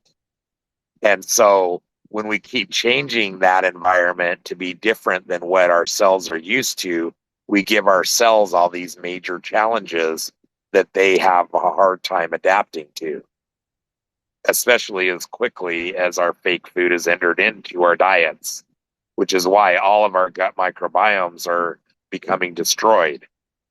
And that is one of the key major impacts that happens with most toxic exposures, at least in Desertstorm and the ones that have seemed to happen since in all these organophosphate type exposure situations with farm workers and factory workers and vets and all that kind of stuff from toxic bases.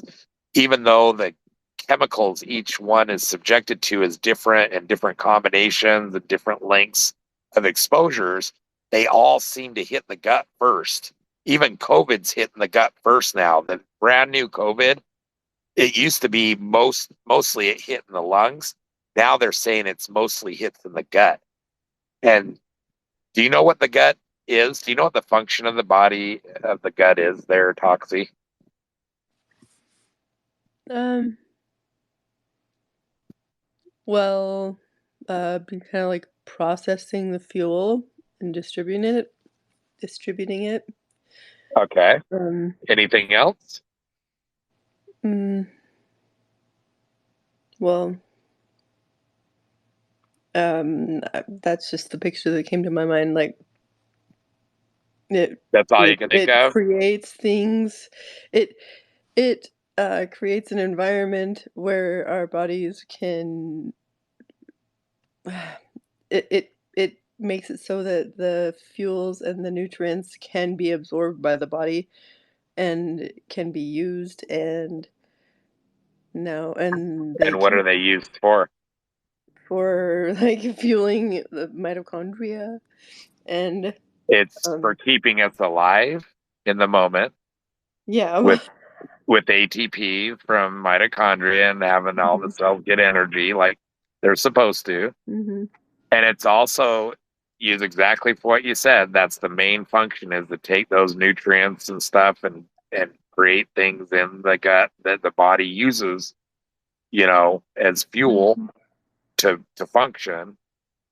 But the main thing that, just when I learned about this, I knew all that too, right? And me and you know a lot more than most, right?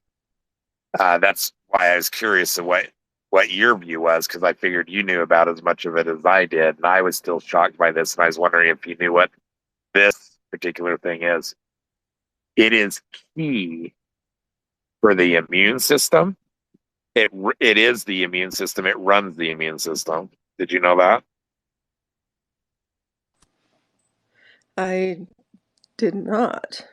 I That's new imagine it. information coming out. I'm not sure that that's absolute fact, but that's what I'm hearing from these good sources that have done the latest research on all this stuff, and they're really digging into this stuff. Is it controls the immune system and part of the whole, and it makes sense. It does. That, I that was thinking of it secondary, but well, the thing is it identifies what's a friend or a foe, right? Because it is right, letting stuff through into the blood. right. Like, there's leaky gut where you get toxins going into the gut that aren't supposed to go into the gut, right? But then you have the actual regular function where the nutrient is going through that thin lining to get absorbed into the blood to get carried to cells to help the cells function, which is, it is the main energy. It's the engine of the body. And not only does it do that engine part of breaking down that food into fuel and then sending that fuel to the engines, right? Or I guess it's the fuel delivery system, right? Is the better way to say that. Rather than being the engine, the cells are the engines, right? So it's delivering all the fuel and energy that to the body cells that are needed, but it also controls and drives and it is the immune system, and it is the starting the beginning of the conveyor of repair of everything in the body. So you're not healing at all if your gut's fucked up. So it is the healer. So it makes sense that as that's impacted right away, that you're going to be having problems right away, because the cell death that is normal and natural going on, the repair of all of that and any other methods that happen from toxic exposure damage is all being regulated and controlled and trying to be fixed by the gut, but it doesn't know exactly what to do. And on top of that, too, there's more complexity thrown into it.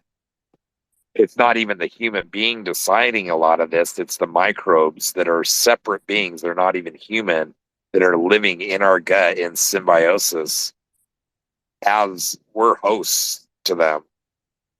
And their interest is keeping us alive. They're not like parasites. They're an integral part in a lot of the neuro signaling that happens. And I have brain damage. I can keep track of a lot of this stuff, but it's hard for me sometimes. So I know I'm kind of rambling deep into some of that stuff, but I just wanted to give people an idea that there is a lot of known stuff about this, and the very best case scenario of how to kill a human being perfectly as the perfect crime without any detection, you attack their gut, which then affects their everything. It affects everything, the mitochondria, everything from there. Yeah. And what better way to deliver things into the gut than food and water, right? Which explains why our food and water is so toxic. And you mentioned earlier about the choice, right? Well, you have a choice to eat crappy or not. That's the Well, beginning of the some of it. gaslighting. No, Some of it. that's what I'm saying. That's the beginning of the gaslighting in the 80s, or Mhm. where that kind of comes from, right? That's where I Uh-huh. mostly remember Yeah. hearing about that. Maybe it's because I was just turning into a teen then or whatever, but I remember, food is a choice and you can choose to eat bad stuff or you can choose to eat good stuff. And when you went to the grocery store, it wasn't just the perimeter that was the good stuff, which is what it's Mhm. supposed to be now, but that isn't even true anymore. And Mhm. so, it used to be a choice. It used to be an actual choice.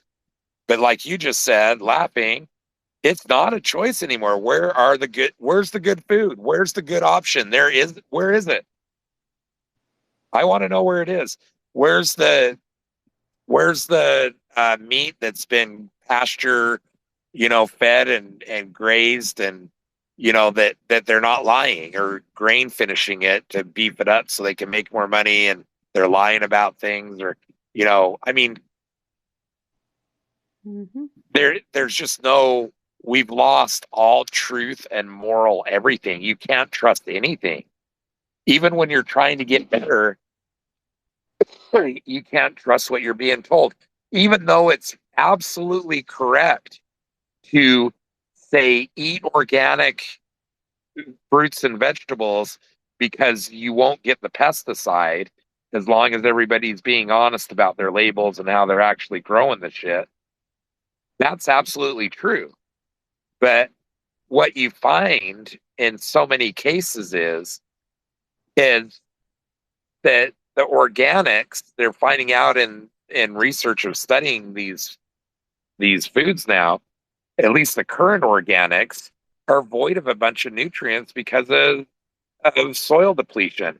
And there was something, I can't remember exactly because of my brain damage, Gulf War brain, but there is something about with the organics that they don't use nitrogen, or there's something that they don't use that's considered more safe and not a chemical thing because of the idea that it's not fully organic, and that keeps a lot of the nutrients from going into the plant. So yeah, you're getting a chemical free plant, but you're getting a plant with no nutrients, or way less nutrients than it should have because of depleted soil and other things. So Crazy. even when you're trying to do better, you're starving yourself of nutrients because you're trying to evade the pesticide.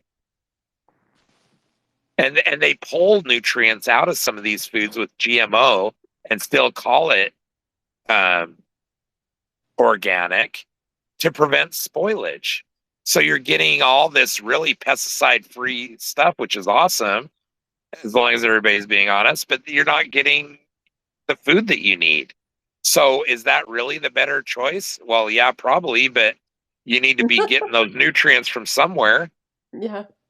right? So, I mean, wherever you go, there's problems and you don't know who to trust. I don't know which supplements to buy. No. Like anybody can say anything in their marketing, and reviews used to mean something, but people are being sued for reviews and paid to lie on reviews, and or just gaslit into thinking that things are awesome and they're not.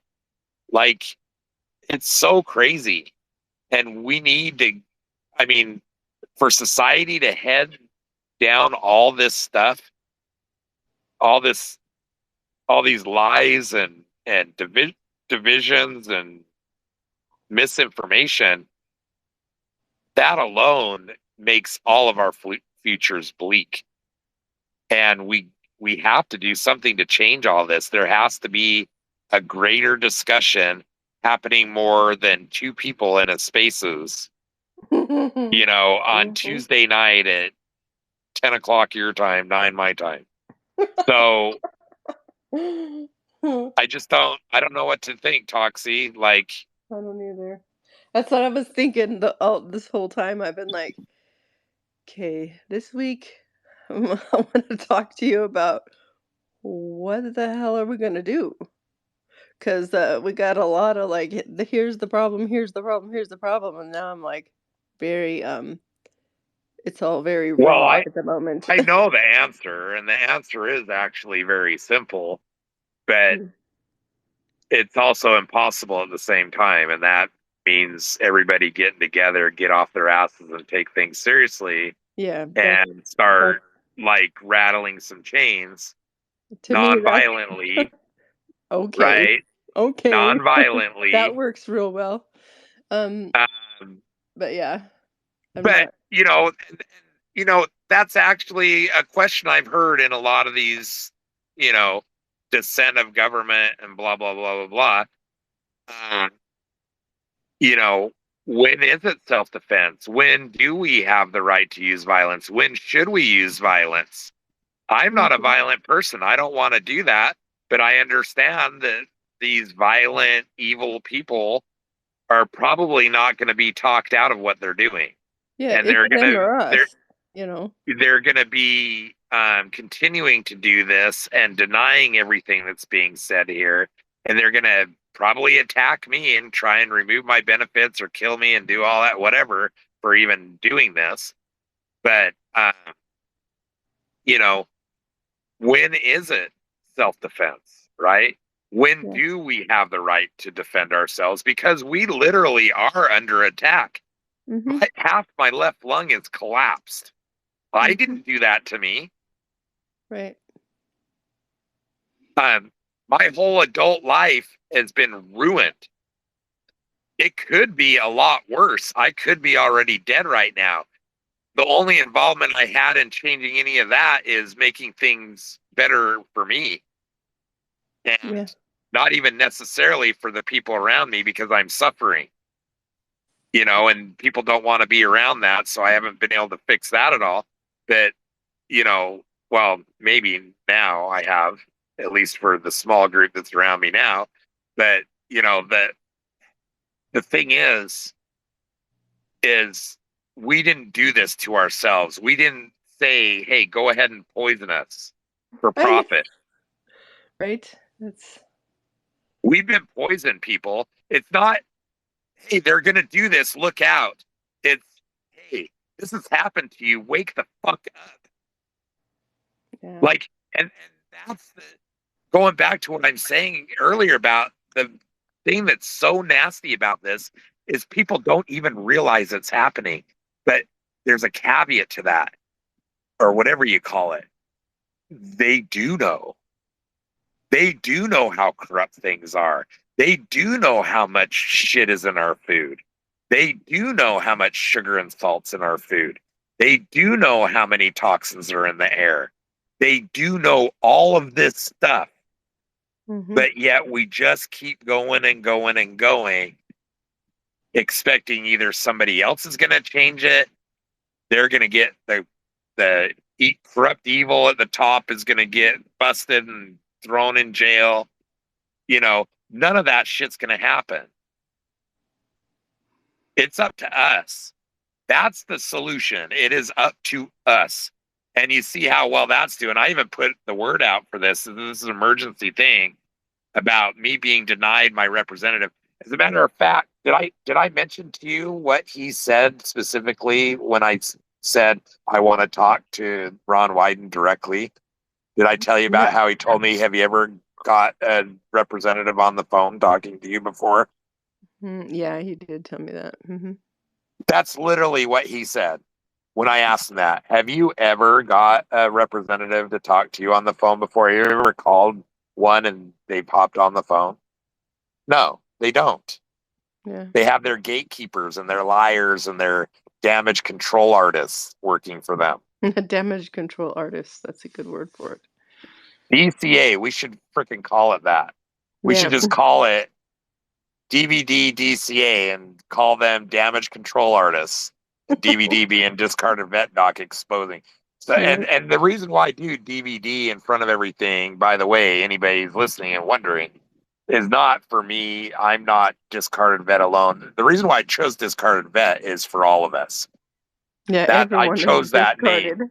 I should have did discarded vets, but I thought, well, it's me talking. I'm talking, I think, for everybody that's in my same situation.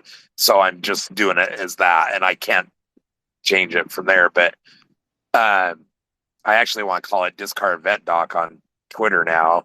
Um, I changed it on everywhere else. I did change it on. I was able to change it to Discarded Vet Doc on Twitter or I'm sorry, YouTube and Facebook Hmm. on the Earls and everything. But anyway, so it's not for my ego to do DVD in front of these hashtags. What it is to be a unique identifier Yeah. that we're promoting these ideas, we're talking about these ideas, and so people can search for it and not get a bunch of other shit on Facebook. So if they search for gut health on Facebook, they're going to get all these other groups talking about Facebook. If they're doing it outside the group, they're going to get everybody. If they do DVD gut health, then it's unique to us, and they're going to see our page, the vets page. And the vets are doing it for the people too. So even though vets in this name, it's not because it's just for vets. Just to make that clear too for anybody else who's listened to all this. It is interesting that I just just like a gushy I don't know. I just think I just I'm a sucker for a hero, you know? So I just think of it as how cool is it that well, cool and absolutely horrible is it and tragic, frankly, that they literally seem to have just practiced on you young boys, just these little boys, just out of high school, just Yeah. going to going to be little good boys, and then they poison you and on purpose. Yeah. Like you're just Well, little boys. there's I something mean, that you don't know about that. I don't think actually is I don't think I'm wrong on this, but I believe from my understanding that we were the youngest, smartest, healthiest military of any conflict. And I think they did it that way on purpose. They purposely sent us uh, into the ones of us from the military that went. We were the youngest and most healthy and smartest. hmm, The majority of us. yeah. And that actually became a issue in the lies and stuff where, the VA was saying, oh, but they smoke and they drink and da da da da da. And, And the ones with the ones everybody didn't. was like, well, yeah, some of us do, but we went in with perfect records and we came out all fucked up. Yeah. So how do you explain that? Yeah. Yeah. So it's like, and we're presenting real illness to you. And when I presented my lung issues to them in 92, they blamed it on smoking that I had done for 3 years, that I did because of the war. Like I had already quit, like did it in my teens here and there and had quit, got in the military, got into that experience, and I'm like, light them up, I'm gonna die anyway, it looks like, so might as well. Why did I Mhm. quit smoking? I might as well enjoy myself, right? So I Yeah. used it as an excuse to start again. So, Mhm. but my total smoking up to that point had only been a few years, but Yeah. they blame this catastrophic lung damage that even lifetime smokers don't get most of the Yeah. time. Yeah, And no. on a couple years of smoking as a young child, that was Uh-huh. very healthy and that repaired, I healed very quickly and easily. Even scars would go away. Mhm. Um, it's just unbelievable. And now I have all sorts of skin problems too. I use my skin used to, and actually it does get rid of scars even still. but I have so many problems with my skin, just sores and issues. And Hmm. yeah, it's just, I mean, everything's so night and day. And I'm trying to explain all that to this rep that says he wants to help, and just every chance he could get, he's just looking for things to try and pin on me. Like Yeah. he's not listening and trying to help me. He's like listening to things I say that he can call me out on.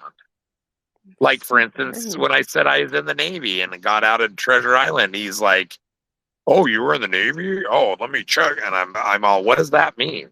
What does that exactly mean? I was in the Navy." Mm-hmm. And he wouldn't answer. But I know Mm-hmm. exactly what he is getting at. He's saying I'm faking it. Oh, I was in the Navy away from the conflict. Oh, I must not be sick then. I must be a liar. Yet Yeah. the UK Navy has problems. The Australian Navy, those guys had problems too. Could it be Mm-hmm. that the sandstorms were blowing south across all of us and that was setting off our chemical alarms and that was one of our exposures?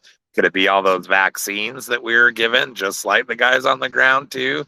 And I Mm-hmm. mean, like, what makes us any different from them there, right? So, it's just like, man, these people.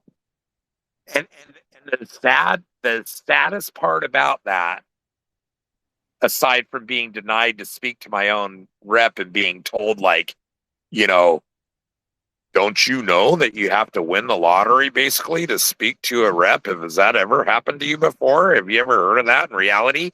Like, that's like rubbing it in my face.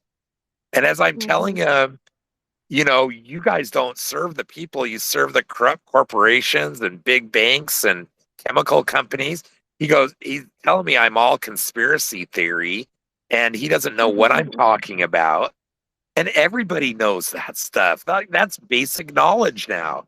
And Yeah. yeah, they want to put the cat back in the bag. I understand that. But but this Mm. guy trying to gaslight me with that shit, like, didn't he get the memos? Yeah, I that's don't fall for that shit. Like, and I was really calling him out. insulting.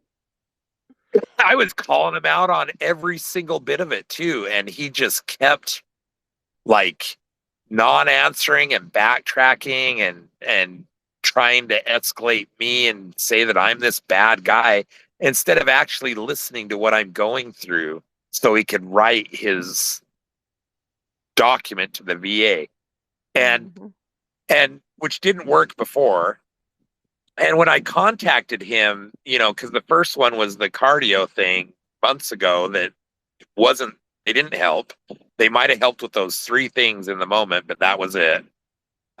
Which would have eventually got helped anyway. I was escalating through other places too, so it may not have even been them that got the ball rolling there for me. That might have just been a piece of it.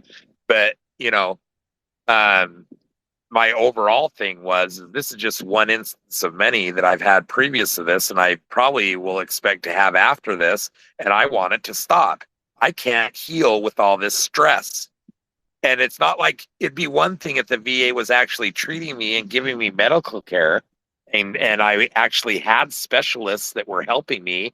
If that would be one thing if I was getting a bunch of stress and getting all that, but I'm not getting any of that, and I'm getting the stress. So why?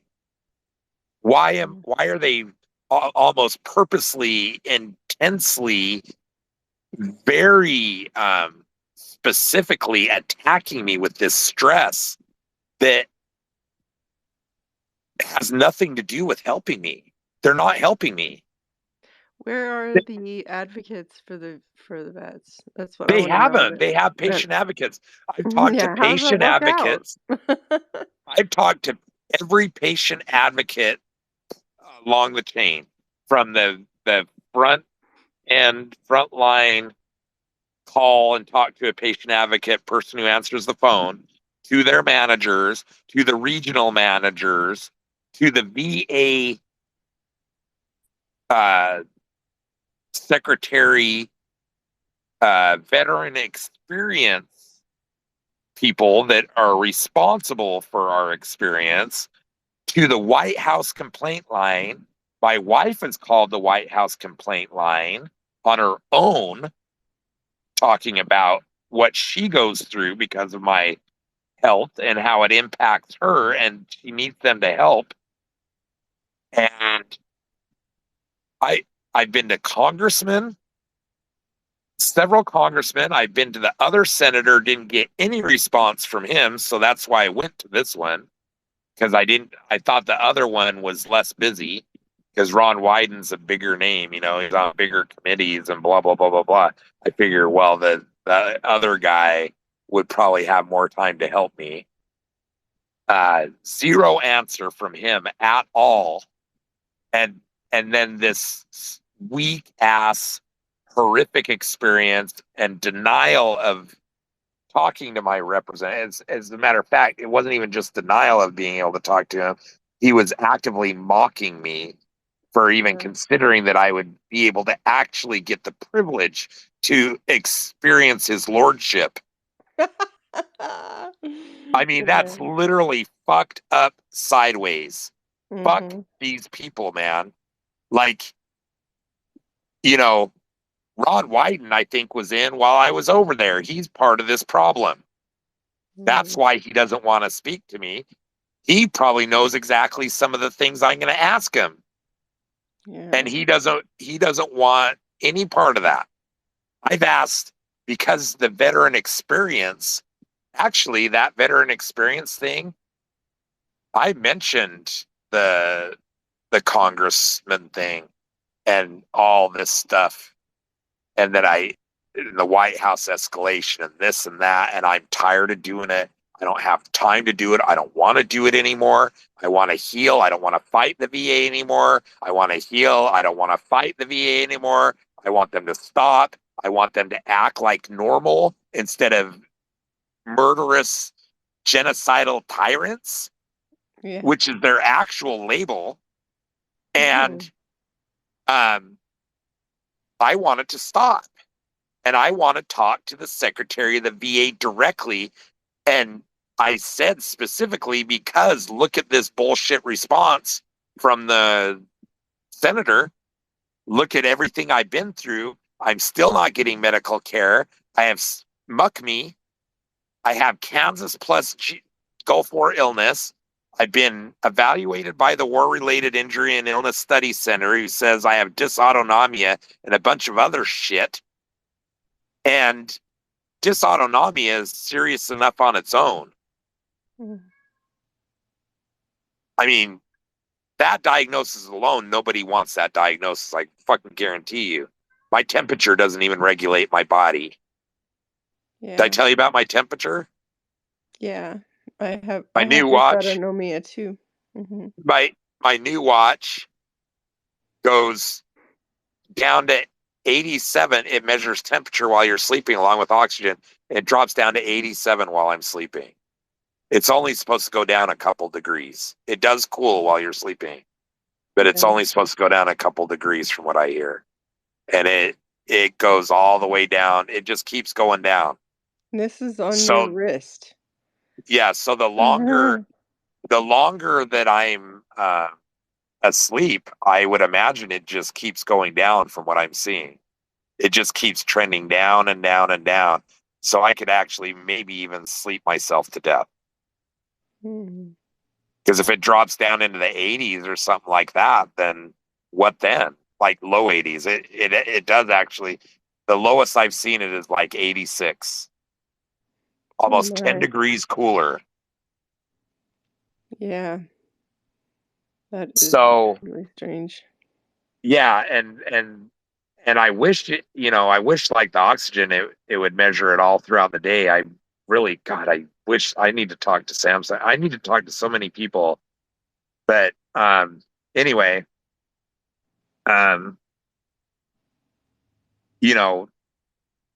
we just do not have access to our reps. They do not care about us.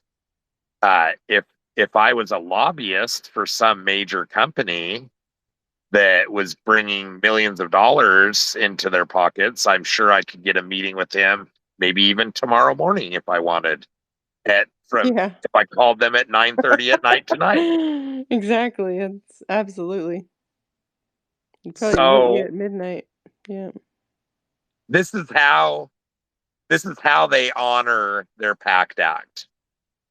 Yeah. Is this is what they mean by honoring us. And oh man, it's maddening. Yeah. And so I don't know what to do either, other than what I'm trying to do here. And nobody is really participating, which I understand They that will. They will. that word isn't out there, and there's a lot of people that are scared to participate. I do know that for a fact. Mm-hmm. They've even told me, Yeah. because they're worried about retaliation. This is Yeah. veterans worried about their own government. And really, when I was going at it, the whole Black Lives Matter versus Trumpers. Mm-hmm. So the Black Lives Matter person couldn't possibly see, because of their horrific life, and black and women vets are treated worse than me, which is horrific. Um, you know, you couldn't get a Black Lives Matter person to possibly ever think that a veteran, based off all the gaslighting and information, common knowledge out there, that a veteran would ever be treated poorly by their government. As a matter of fact, they think vets and corrupt, police and government are all in bed together. Um, when in fact, Well, I was involved with Black Lives Matter, and well, not solely. Not solely. well, what I'm I was saying is more generally there are mhm. exceptions. There are exceptions, and I'd say most of those exceptions are women or male black vets, for instance, Yeah, yeah. or ones that know, black vets, that Or have any sick realized, vet. yeah, or any sick Sick vet, vet. right? Yeah, You exactly. know a sick vet, That's my you're gonna point. be yeah. Yeah, that's what I'm saying. There are exceptions for sure, but I'm saying general knowledge. The two camps are Yeah. Trump's versus Black Lives Matter, right? And Yeah, this and is it's this is like what I'm trying to say is that with all the problems that Black people have to go through, where they've been like completely undercared for in the private medical system because of the money issues, and there are some tests that are even skewed to make it look like they're healthy when they're not. Like, have you heard about some of that stuff? It's crazy, the stuff that they do. They take actual test results on some things for black folks, and they do some funny math like on it to make their numbers look normal because they're African American. well, that's Magic numbers, right? yeah, I have So heard that the like I've noticed in my own testing, it's like the results will be different for an African American. Like for if you're African American, this is normal. If you are yeah, white, that's which I exactly why hate they that do word. that. And the real Mhm. actual story behind a lot of that is that's just all funny math just to make sure that they don't get care. Oh my Because gosh. yeah. And that's really what happens. That same kind of thing happens in the VA too, That happens where to everybody. right, Wait a right. minute. Well, Yeah. But it does happen to to small everybody. degrees, but not like that. But yeah. No, there's different levels of disparity, is what I'm saying. Mhm. And Mhm. in generally speaking, not every single case, but generally speaking, black and non-white, non-male vets are treated like garbage in both Mhm. claims and care. Like, And it's the funny thing is like my two favorite vets that I follow on TikTok are black women, oh, and nice. they are badass. They're fed up, I'm sure. Oh, And they're awesome. And that's the thing is, when we're victims of this and we experience it, we see it very clearly, right? I Where think that's others what would call us, yes, that's exactly it. It's like they see it, they say it for exactly what it is, and the other women are there agreeing. And yep. it's like, thank you, everyone. It's nobody's showing up there arguing. Uh, But you are strangely. right. You are right that like most of the American population, no matter what your skin color is treated like garbage in both private and VA healthcare. Yeah, And that's it's all about money. yeah. You know, if you don't have the money, if the bill isn't getting paid, you don't get help. Yeah. And if you have shit tons of money, you get the best care that exists. Where Well, when we're asking for that care, they say, "Oh, it's non-existent." It isn't that it's non-existent; it's that the dollars going from your hands into theirs is non-existent. That's what's non-existent. yeah, and pharma and China, some involvement, you know, like medicines that are made in China, like suddenly just aren't available for Americans. And they just Yeah. happen to be the ones that people absolutely have to have. Oh, yeah. And Well, it's see, like, that's the thing this is is war. It's like, yeah. Well, there's that too, yeah. but you know, the whole point is along those lines. You know, however you view that, you can Mhm. look at it this way. Our national security and our national health was jeopardized by the people that made those decisions to have that even offshore in the first place. So Mhm. these people, Mhm. you know, They're bought. Mhm. we should be taking care of ourselves. We should be, you know, using our own stuff and really the risk for that should be known because we have literally dumped all of our toxic waste over in China. Yeah. Did you know that? That doesn't surprise me at all. And Did you know that I'm not nine even eleven? anti-China. How can you be Do you anti-China when you live in America? do That you sounds ironic. know do you know that 9/11 all the toxic rubble from there that made a bunch of first responders sick and all that? Do you know that they quickly evacuated that to China too? No, that does not surprise me. That doesn't it would also those a lot of very toxic things end up in the Utah West Desert too. That too, So, yeah. yeah. But get this on the China thing. Uh, what I'm getting at here is, you know, we didn't treat them too well during the building of the railroads, right? Or Didn't any treat them or well, any time. Yeah. or any time after that or before that, right? Yeah. We sent Kissinger over, you know, the old troll dude. Uh, we sent him over in the '60s to turn uh, third world China into first world China it is today. Well, how do you think that happened? We enslaved all their children. We dumped all their chemical waste on them. We had them produce all our toxic products. And they literally, and this is the plausible deniability that the US government has, right? Is, Mhm. oh, well, we dumped a bunch of toxins on them, so they're just paying us back. Well, that was Walmart's factory over there that made all those melamine formulas, right? Oh, well, yeah, whoever, right?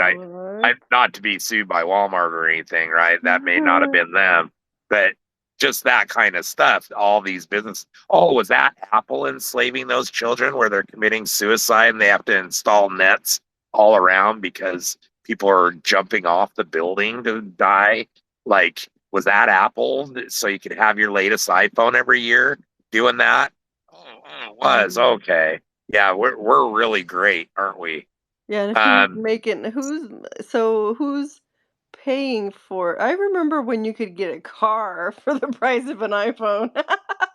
well, and that's the So thing too. All these prices have escalated, and we just heard something last night actually that you could buy a house in 1930 for like $1,200 or $2,000 or something really low, like a Yeah. full, not a giant house, like a two-bedroom house or something, right? But you Yeah. could buy a house for a couple of grand. In the Wow. 70s, when I was born, um, my mom bought the house that I grew up with in initially for 13 grand, and that was like a two-bedroom, one bath with an unfinished basement. That Wow. got turned into an rentable apartment. So, because I had a separate door and everything. So that and that wasn't huge square footage. It was only like 1,000 square feet, so it's still kind of small, but still is like a studio-like apartment in the basement that could be rented out for 13 grand. That's the price of a car. Was that city were the That's initials WV or WJ? no. That was Okay. prime downtown Salt Lake, 15th East material Holy area. cow! And that was 13,000? 13,000. Oh my So gosh. if you take the 2,000 from the Wow. 30s or whatever and you go up to 13,000 in the 70s, that's like a 50 year difference, somewhere around there. I probably have my dates off, but let's just say it's 50 years. 50-year difference, about $10,000 difference in that 50 years. Stack on another 50 years of that 70s gets you to where we are today. And I multiplied the price I paid for my house for how many houses I could have bought, my mom's prices, and we could have bought 23 houses for the price we paid for ours I wonder how much versus the income, versus how much of income hers, difference. and she could buy 7 houses of the 30s. So Wow. that's how It's much getting these way worse. prices have escalated. And the wages really have not gone up that much. No, They I have know. gone up some, I Yeah. mean, it's been significant because, burgers used to cost 5 cents and stuff like that. Yeah. So the paycheck was a lot less. But since the 70s, I mean, your higher end was like $20 an hour, and that's kind of what it is now. Unless you have a more advanced job from a Yeah. degree or some luck or whatever, But then right? So, you've got your, $80,000 in student loans that eh, comes out of your monthly income. yes, exactly, which So, keeps you poor, right? yeah. And then your job isn't solid like it used to be too, where everybody kind of worked almost the same job from birth to death. Yeah. You're jumping jobs like 20, 30 jobs a decade because, especially now since COVID, because everybody's laying off, everything's so unstable, like AI's taking over, companies are moving towards that. And, it's just going to get worse and worse. And people, I think a lot of people do realize some of this, but everybody's so like either ignoring it in denial or just so busy with their own traumas and things going on in their lives right now that they're being affected by all this problem and the government isn't addressing it. Yeah, I think I'm kind of getting maybe I'm just being hopeful, um, or optimistic, but it seems to me that when I'm talking with people, whether on the left or the right, or the few that are realizing that neither is either, Right. and no matter what, everyone realizes that the government is completely corrupt. If somebody is saying it's not, there's something really wrong. But everyone They're seems working to for them is recognize, what that yeah, answer is. exactly. Or they're just like have to be in denial. Maybe they just feel that powerless and that's their coping mechanism. But it Yeah, I guess so. seems to be that everyone recognizes on some level, they may not talk about the same things, the same issues being problems, but they'll see that America is not America anymore. Yeah. But it's where that's where the division comes in, where they seem to be, uh, like a Trump lover. Someone will turn into a Trump lover, thinking he's going to save them from it. And then other people are a Trump hater because they think he's going to end it. And, and everybody's got like we're all just frantically grasping at straws and they're straws that are we have completely different messages. We think, and then I've been experimenting using TikTok as my platform with being very involved with the left and the right and comparing. And we kind of we believe 99% of the same things. Oh yeah. Yeah, Um, humans all want the same things. They want peace, they want prosperity, to be able to live, to thrive, not just struggle to survive. yeah. They want their kids to have safety and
decide. They don't even. So so frustrating. Yeah, it is. It's a good thing kids are so smart nowadays. Some of Well, them. they Some of them. they are smart, and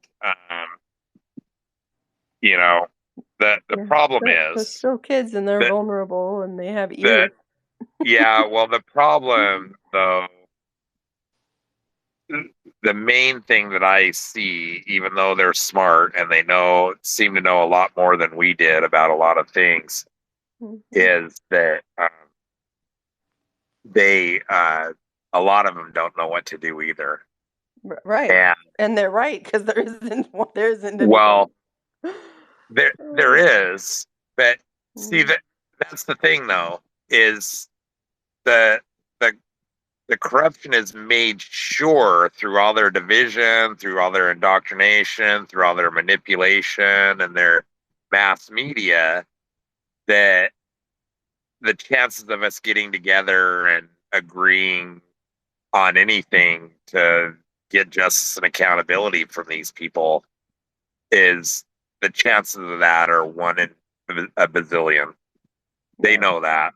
I mean, the Mhm. AI, I'm sure, says you have 0.000000001% of this happening right now, right? Yeah. But It's lovely.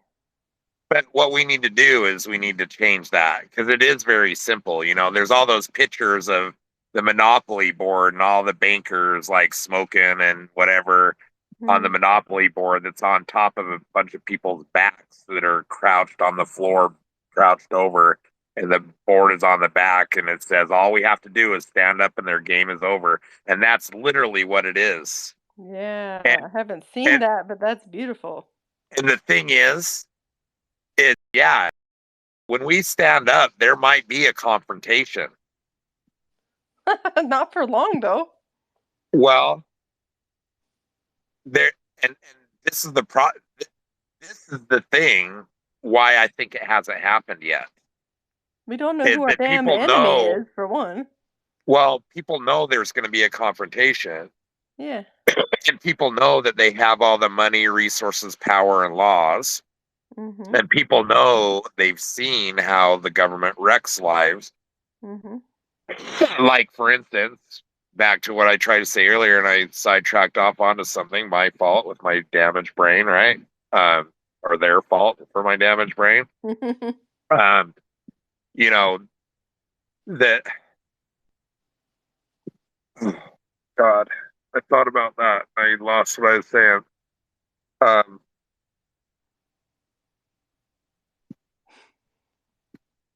so a lot of people have seen people be smeared. I'm remembering that. Oh, one example, I got it. One example of that uh, is, oh God, I lost it again.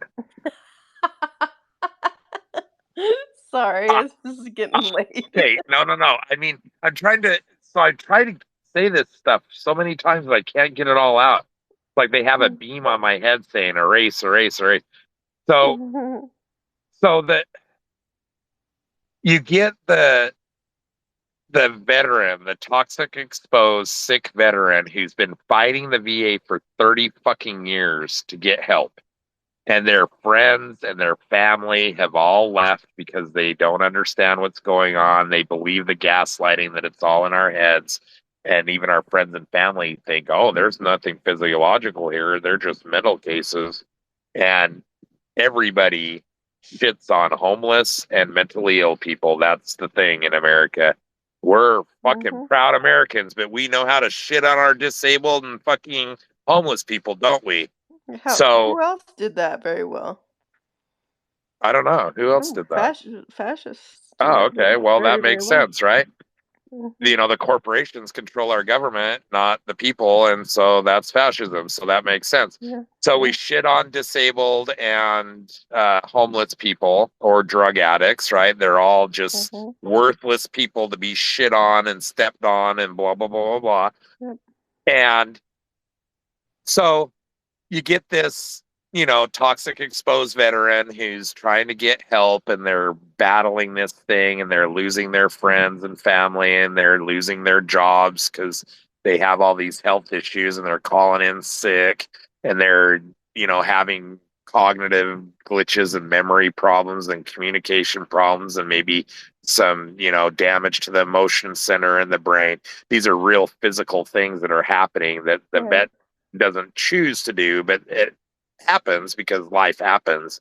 When you have disabilities, you can't, you know, if it's visible and you have no legs, you can't just suddenly start running, right? You know, Right. it's impossible. You can't do it unless you have assistance like prosthetic legs or something, then it can be possible. So you need these tools and stuff, which we don't get any of because we're not getting any help, right? And we don't know, and we're just going through life experiencing this. So you have this vet having all this trauma all through their life, and then they see how black people that are complaining about how horrible their lives are and slavery isn't around anymore and their lives are way better than it used to be, and most of them are on welfare or homeless because that's what society paints and media paints, right? Or they're thugs or criminals, right? So they don't Yeah. deserve anything, or they're drug addicts, all these, not true things, right? That Yeah. happen across all colors, not just black people. And the reason why all that's happening is because of the mismanagement of society and these Mhm. problems that aren't being addressed. As a matter of fact, not only are they problems not being addressed, they're problems that are cemented systemically throughout the system to seemingly cause these issues, Yeah. right? Because Right. these guys wouldn't have jobs of managing us if everything managed itself. So we all think that nobody can get along with everybody, but it's all artificially shaking the jar, right? The Yeah. ants are getting along in the jar until it's shaken, and then they're all like brutally killing each other. That's exactly what's happening with us. Mhm. So the black on black crime is a good example of that. You Uh-huh. disenfranchise the hood, right, where Hate it. everybody's living, I and hate then that so much. it, It's like So we'll let black people deal with the black on black crime. Let's talk about what the white people are doing. Yeah, the white That's on white crime, where we like come in. billionaires stealing from all their workers and shit like that, Yeah. right? We want our society as a whole, right? Like Yeah. the Elon Musk and all that. Sure, they've brought some great things in the world, but they've also taken a lot of things Yeah. too from Mhm. people. You know, billionaires don't become billionaires because they pay their bills. And you even notice that Right. with Elon Musk. He doesn't pay his bills just like Trump, right? Like Yeah. he's not paying his rent in the Twitter building. So does that hurt? Really? Yeah, you didn't No know that? idea. No He idea. hasn't paid the rent since he's took over. Like Wow. the building owner wants to evict him, but he's using the laws and his power to prevent that from happening. Of course. And he's supposedly on the right in a supposedly left state, but they're all buddies, you know, behind the scenes, right? Mm-hmm. They're all splitting the profits, I bet. So, and see, that's the thing is you get this vet with this experience and the black person who has experienced a real defunding of their hood. There's no jobs, there's no education, there's no health care, there's more toxic exposures because Mm-hmm. the hoods are, you know, people are segregated. That didn't end. You know, Right. all the poor neighborhoods are where all the toxins are being, you know, emitted by all the factories and warehouses, and you know, that's where the industrial districts are right next to in most cases in almost every city. It's like that here in Portland and Salem and Seattle, and it's been that way in Baltimore where I lived. It's been that way in Salt Lake City where I lived. You know, the poor areas have the commercial pollution all around them. So they have all that. And then when they get desperate to put food on the table because they're not getting help from anybody, no, they're not getting the welfare help. Some may be getting some help, but most are excluded, Yeah. right? So it's not happening at levels people think it is. And when they get desperate, what are they going to do? They're going to commit crimes. When people aren't happy with their lives, what are they going to do? They're going to commit crimes. Well, then When they can't survive it without committing a Yeah, crime. you're going to have to steal to try and, you know, get food on the table. And then we Yeah. punish stealing like it's murder, and then we let the murderers, you know, run around, especially if they're mass murdering like presidents and governors and Mm-hmm. shit like that. You know, not Mm-hmm. only are they running around, they're in the most expensive houses with the most money, rubbing elbows with all the rich people that they're catering and serving to. Yeah. So, you know, this sounds like a real bitch session, but the problem is, and they turn it that way too, and they manipulate people that complaining about all this quote unquote complaining.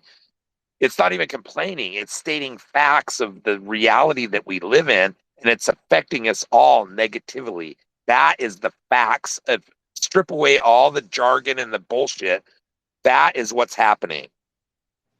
The rich and powerful few are fucking over the rest. Yep. It's war. They, they have declared war on us and have been enacting war on us for decades. Things have changed. People should notice that. Things are getting worse. It's all out in the open. They're not even hiding that anymore. People should notice that. Even if we confront them, there actually is, I'm sorry to be real, there's a small chance we're going to prevail because they're not going to give up their power and everything willingly, or because everybody stood up to them, or Yeah. 50% stood up to them, or whatever the number is where they have to fold. They're going to be backed into a corner and they're going to become very, very dangerous. They have the WMD, they have the bioweapons, they have the drones, they have the robot armies, they have the military force who is set on record that they will kill Americans if they're ordered to do so. You know, that's that's been documented many times during some of these events that have happened in the US over the past few years. They right on streams, they're asking it, hey, we know things are messed up everywhere. If you being an American soldier, if you are told to fire on Americans as an order, are you going to disobey that order? Or are you going to do that order? Well, I'm going to do that order. I mean, that's the kind of military that we have in there now. And they got rid of a lot of the old good guys. And some of the old good guys have just gone on and passed and died. And they've since, during that whole process, have been replaced by these younger, maybe even foreign in many cases, people, because there's been some of that too. There's been a lot of foreign operations happening on U.S. soil, and there is question on whether a foreign government is in actual control of the U.S., like China Yeah. or Russia or some Mm-hmm. other force that isn't American, some company or whatever, Yeah. right? Yeah. Well, it So, was interesting when TikTok, everybody's complaining about TikTok, and then I mean, I'm talking about on TikTok, we're complaining about it, and then as soon as they were talking about banning it, everybody like got together, and and then and then when when the CEO of TikTok was talking, it was like all of a sudden it was like people were all of a sudden like, heck yes, China, yay China, and America's stupid. And that's what it was like, set up. It had to be a setup, because well, there is they picked that. the There, stupidest there is that people. too. But get this, Uh-huh. this is another thing about TikTok that you may not know Mm. is that um, TikTok in China, what goes viral over there is a bunch of learning stuff and science and knowledge and Mhm. real facts and information. Yeah, it's completely Like different. really interesting, cool, like innovative, creative stuff and all that kind of stuff. And the And government mostly, controls it. Yes, they control what goes out on it. And that's true. and that's so Um, bad. That's so but in bad. but in America, uh, I don't know about the other places, but at least in America, most of the videos are dancing, doing stupid ass shit, doing stuff for clicks, Mhm. lying, making up scenarios that aren't even real to try and get views. Like, that's what the US TikToks are. It's just a bunch of bullshit. Like, none of it is about learning or creativity. There are some creative things on it, but I Well, just thought I that was like, kind of interesting that, most of yeah. it is just dancing and people doing stupid ass shit. And, I don't know, like, the algorithm doesn't even show me that stuff. The oh, it doesn't show you algorithm that says stuff? no, doesn't even bother. I mean, I know that like when my son was on TikTok a few years ago, it was that for him. But then when I got on TikTok, it quickly adjusted to, like alternative healing and spirituality and, just all the things that I like. The algorithm is pretty amazing. Well, The I only haven't been thing on it that enough. Maybe I need to get on it more. But the thing about mm, that you mentioned that is, yeah, I would imagine quite ironically that the China algorithm is more honest than the USA algorithms yeah. are. Um, Yep. and there is a reason why they're doing that is because they are countering the US stuff. Mhm. And, they do control what goes out to their people.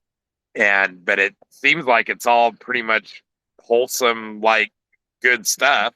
Yeah. That that that kind of tool should be used for. It should be used for creative stuff and opening people's minds and, helping with science and learning and all that stuff. I agree with all that. And it Mhm. just goes to show you, and really actually I kind of like, aside from TikTok, that's how I view our society versus the any Asian society is we are lazy and stupid and Mhm. you know not anything that what we say we are. and they are very creative, very community and people and country oriented, and Yep. you know, they work hard. They learn and they, you know, do stuff. Yeah. And we do stuff too, and we have done stuff in the past, but even that stuff has all been outsourced because we've been. I think that that's more evidence, actually, now that I think about it, is that's more evidence of just how chemically exposed we've been. Because Bill Gates, for instance, has spoken out publicly several times because people have complained about the insourcing and outsourcing he does. Mm-hmm. You know, specifically the right and vets are like, Mm-hmm. why in the hell don't you hire American? Blah, blah, blah, blah, blah. And he says point blank, because Americans aren't as smart as what I can find elsewhere. Yeah. And he it's even purpose. And it's says on purpose. on top of that that it shouldn't be like that, and he's shocked that that's the case, but that's literally what his company is dealing with. If he insources an engineer from India, they know way more than anybody he can hire in the US. Yeah. And he called that a major failure of our education system. Yeah. So Well, we're paying top dollar massive amounts of money for shitty ass education you can't even get a job at Microsoft for. That mm-hmm. a third world, supposed third world, somebody from India is more intelligent than you are and more trainable and all that stuff than you are. Mm-hmm. You know, if that doesn't tell people stuff of what's Yeah. going on, like and he started doing that, I think, in the mid 2000s, I think, is when he started doing that, a good 15 years after the mass toxic exposure started to happen. So it didn't take that long. And something that I've learned from the Hitler stuff in researching that to find out if that's what's happening now, which the answer is yes, there are so many parallels of what's happening right now, that the question I've had of why didn't the people of Germany see Hitler and stop him? I know that answer now. We're living it. Yeah, we're exactly. We are living it to So I T. know that answer, Word and for I'm one of the word. ones still saying, why isn't everybody stopping this? Right? But nobody is receiving that message. And it's Nobody. so strange. You know what's so strange to me is that people on the right, for some reason, get so furious when you say anything about well, if you use the word fascist, it's like, well, what do you think a fascist is? You know, I mean, and I'm not condoning. I'm not gonna come out here and like talk about my political preferences, because nobody else would agree with it, for one thing, because it's a Well, combination. It's just truth, and I look at history and see it repeating itself, and like, what can we do about it? It's not like there is a title for it, because it's never existed before. yeah. We're going to have to create a solution, and Yeah. that, And you well, know. and that's that we talked about this a little bit earlier. I think it's a little bit repeating going into this, but that's fine. We need to do it. Is that all these past political ideologies, none of them have worked. None of them have, they've all corrupted society, and the society has crumbled and fallen every single time. And that includes capitalism. Yeah. And so, you know, and that's what's happening to us now. We're in crumbling capitalism, which, and there is a process. It turns into something next, socialism next or something. And that's what, and that's what they're warning against, right? There's these patterns in history where these things have evolved to different things that have happened in the past. But what everybody's forgetting is every one of these societies is based, the foundation is based on a few being in control of the masses. Mm-hmm. You're That's always the controlling the problem. masses. Yep, that's always the So problem. Mm-hmm. we need societies that are built on people empowerment and people welfare, not everybody welfare, not the welfare of a few. Mm-hmm. That's the big difference. So when everybody talks about, oh, socialism is better, oh, communism is better, oh, capitalism is better, these are all failed societies that do not work and have corruption in them that grows and grows until the society crumbles. And we are in that situation right now of the society probably crumbling. And there's even talk about anytime soon, any day now, the whole economy could collapse, shelves, no food, no nothing for everybody. And that is a reality. Yeah. You know, we can't count on our cities and our stores working automatically doing nothing over the next years. Right. It's the experts are even saying this is right around the corner. You know, because any one of these disasters that's happening wipe out entire food supplies. You know, the California floods ruined a bunch of crops. A lot of food comes from California. You know, Yeah. the freezes that happen ruin a lot of produce, you know, as they're starting to grow them. And this causes food shortages. So there's a whole bunch of experts out there in food shortage that are ringing alarm bells like crazy, like I'm trying to do about toxic exposures. And toxic exposures is just one part of this. And I would say the toxic exposures is kind of giving us the medication as everything else falls apart. So we can't do much. Mm-hmm. We're either dead or disabled, and there's not a lot of chaos and unrest that can happen when that's the case, right? So they're really making us docile in the perfect crime that doesn't even show up in lab tests and stuff until it's too late. Yeah. Nothing that insurance will cover anyway. Right.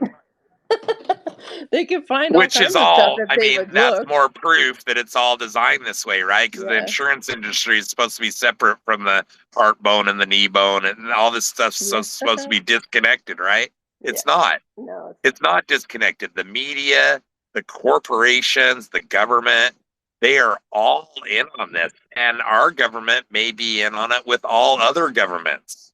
Yeah. So, you know, we don't know those answers. And the fact that we don't know those answers and they are not only possibilities, but they're actual probabilities is, and nobody's even talking about any of that, is a deep, deep issue.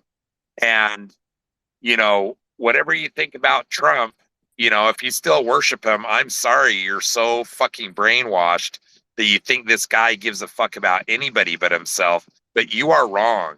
And the more that you keep digging that hole, when it all comes out, the more that you're going to realize just how manipulated and brainwashed you were, hopefully.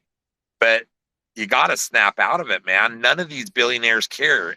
Elon Musk doesn't care. He's tried to censor me off this platform before it got started. As I'm announcing I'm doing it. Like knee-jerk reaction. Boom. You know, Facebook started doing the same thing. Zuckerberg isn't going to save anybody.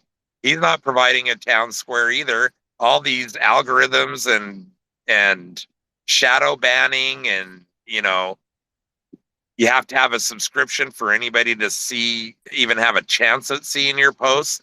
I mean, it's just ridiculous, man. That none of that is free speech. None of that is people power. All of that is despotism, control, fascism, um, and it's all been designed that way. That's the problem. These aren't accidents. I wish I could say it was all an accident. We're just messing up, and hey, let's stop before you know we go off the rails. We're already going off the rails, and proof is all around that we know exactly what's getting us off the rails. Mm-hmm. And it goes from city hall to the top of federal government, and then beyond that into the shadow controllers, whoever they are, and however many there are. Yeah. And there are paper trails. See, that's the thing, is they're so much in control. They've even been careless about their paper trails, and a lot of people have leaked a lot of that stuff out too. And there is a lot of it out in the wild, about even who these people are. That, you know, some people say it's 400 families, other people say it's a couple countries, and, you know, 1,000 families or whatever. But, you know, bottom line is we're being lied to, and that should be enough for everybody to realize we got to do something. Because, you know, look how it's gone when we've done nothing. We've gone from the 80s to what we're dealt with now, and that's quite a contrast. Because the 80s, from what I remember, was, you know, maybe it's because I was young, but I saw unlimited future. I saw technology like really starting to help people, hopefully.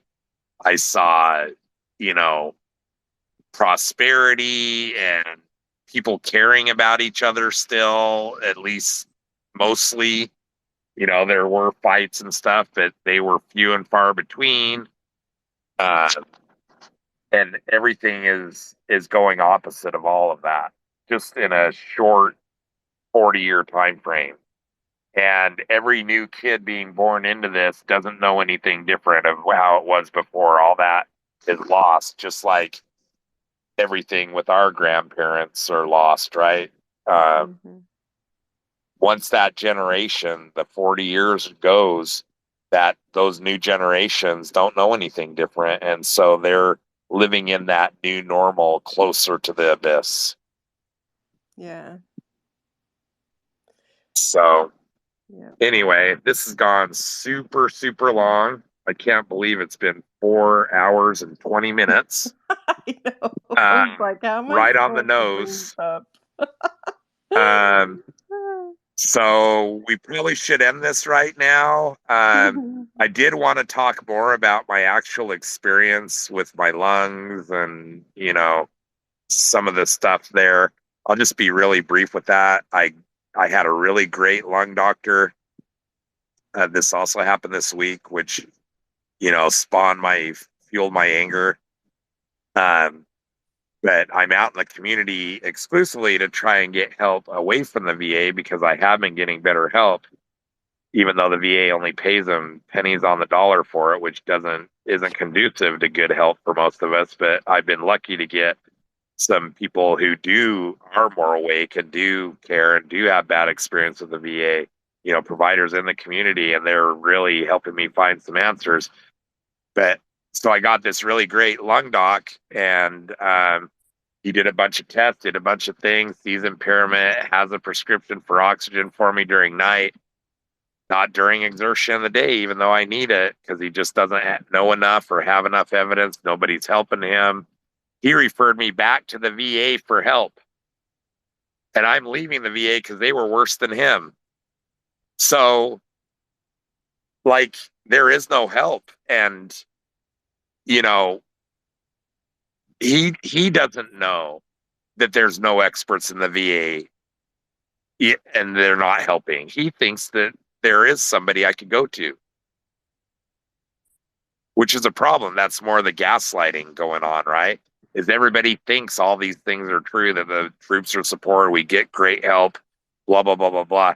But here I am with almost zero medical care for 32 years. The most significant thing they've done is removing precancerous polyps out of my colon on a colonoscopy that I was demanding and had to claw and fight for, that they didn't want to do. They wanted to see me in 10 years, and I'm banging down their doors like a year later saying, what the fuck's going on with my gut? You guys were just in there, and now I'm having problems. And my understanding is those things take a long time to develop. They're not quick. So I do wonder if they planted some shit in there. I do wonder that.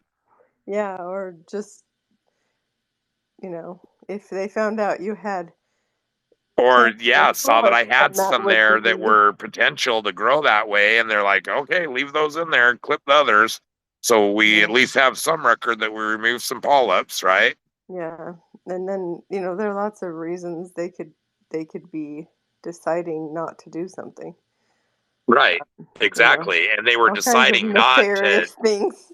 well, they were deciding not to do that for me. Hmm. And I had to fight to get it done. And then when it was done, I finally, got it taken care of. And thank God it wasn't the VA because, I think the civilian doc got everything. I hope they did. Yeah. I feel better down there for the most part, even though I'm getting worse and worse. So that's a good sign they got everything out of there. And I even told them to go down the mouth too, and they found all sorts of polyps in my esophagus and stomach too. Mm. And that was completely ignored by the VA, but they said, "Yeah, we better do that."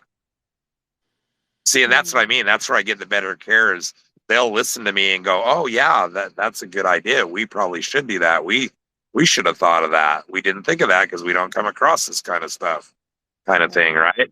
Hmm. But with the VA, it'd be like, hell no, that's extra expense. You have no justification for that or whatever, right? Like they want to see me in another 10 years when I've been getting colonoscopies like every 2 years since I've been 30.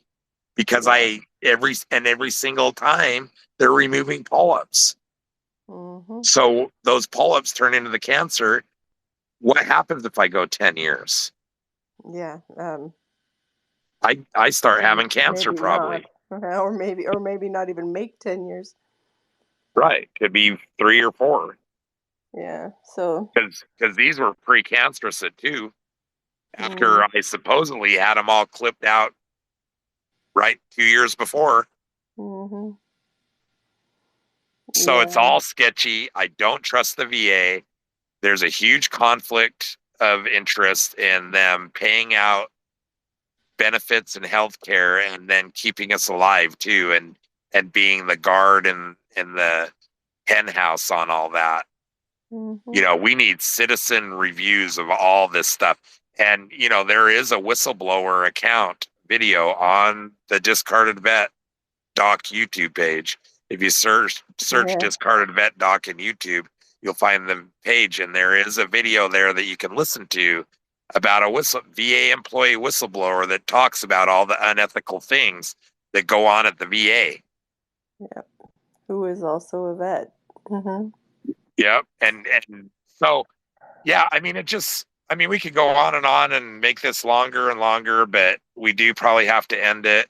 I did Hmm. realize that my one recording that I could quickly upload to YouTube didn't happen, but the spaces got saved. And so what I'm going to do is or it should get saved because I remembered the toggle. So I'm going to link that to the group that anybody can immediately hear it. And then I'll upload the YouTube and link that one later. So, but yeah, we keep having issues with this kind of stuff. And, Hmm. and I think that's nothing anybody's doing to me. That's just my own Gulf War brain not remembering to do all this because it's all new. And once I get it into my muscle memory, so to speak, I'll probably be better at it. But Yeah. yeah, I mean, this is a really good Spaces. And that's the other thing why we really need to end it is because it is recording on Spaces. I don't want it to go over their limit, of how long it can be. Yeah. So we'll do another one. Maybe next week, same time. I do have a lot of things going on, and I'm trying to get all those taken care of. So it may not Hmm. happen, but everything everything's to be announced. I guess I will Yeah. call it that way. And there might be emergency spaces other than Tuesdays. So if we don't do one next Tuesday, we will announce it and before we go live and announce when it's going to be, and then always the links are available after for anybody to listen to. And the beauty about the internet is it is forever, and once the the recordings and links are out there. They do get shared, even though it's not always seen.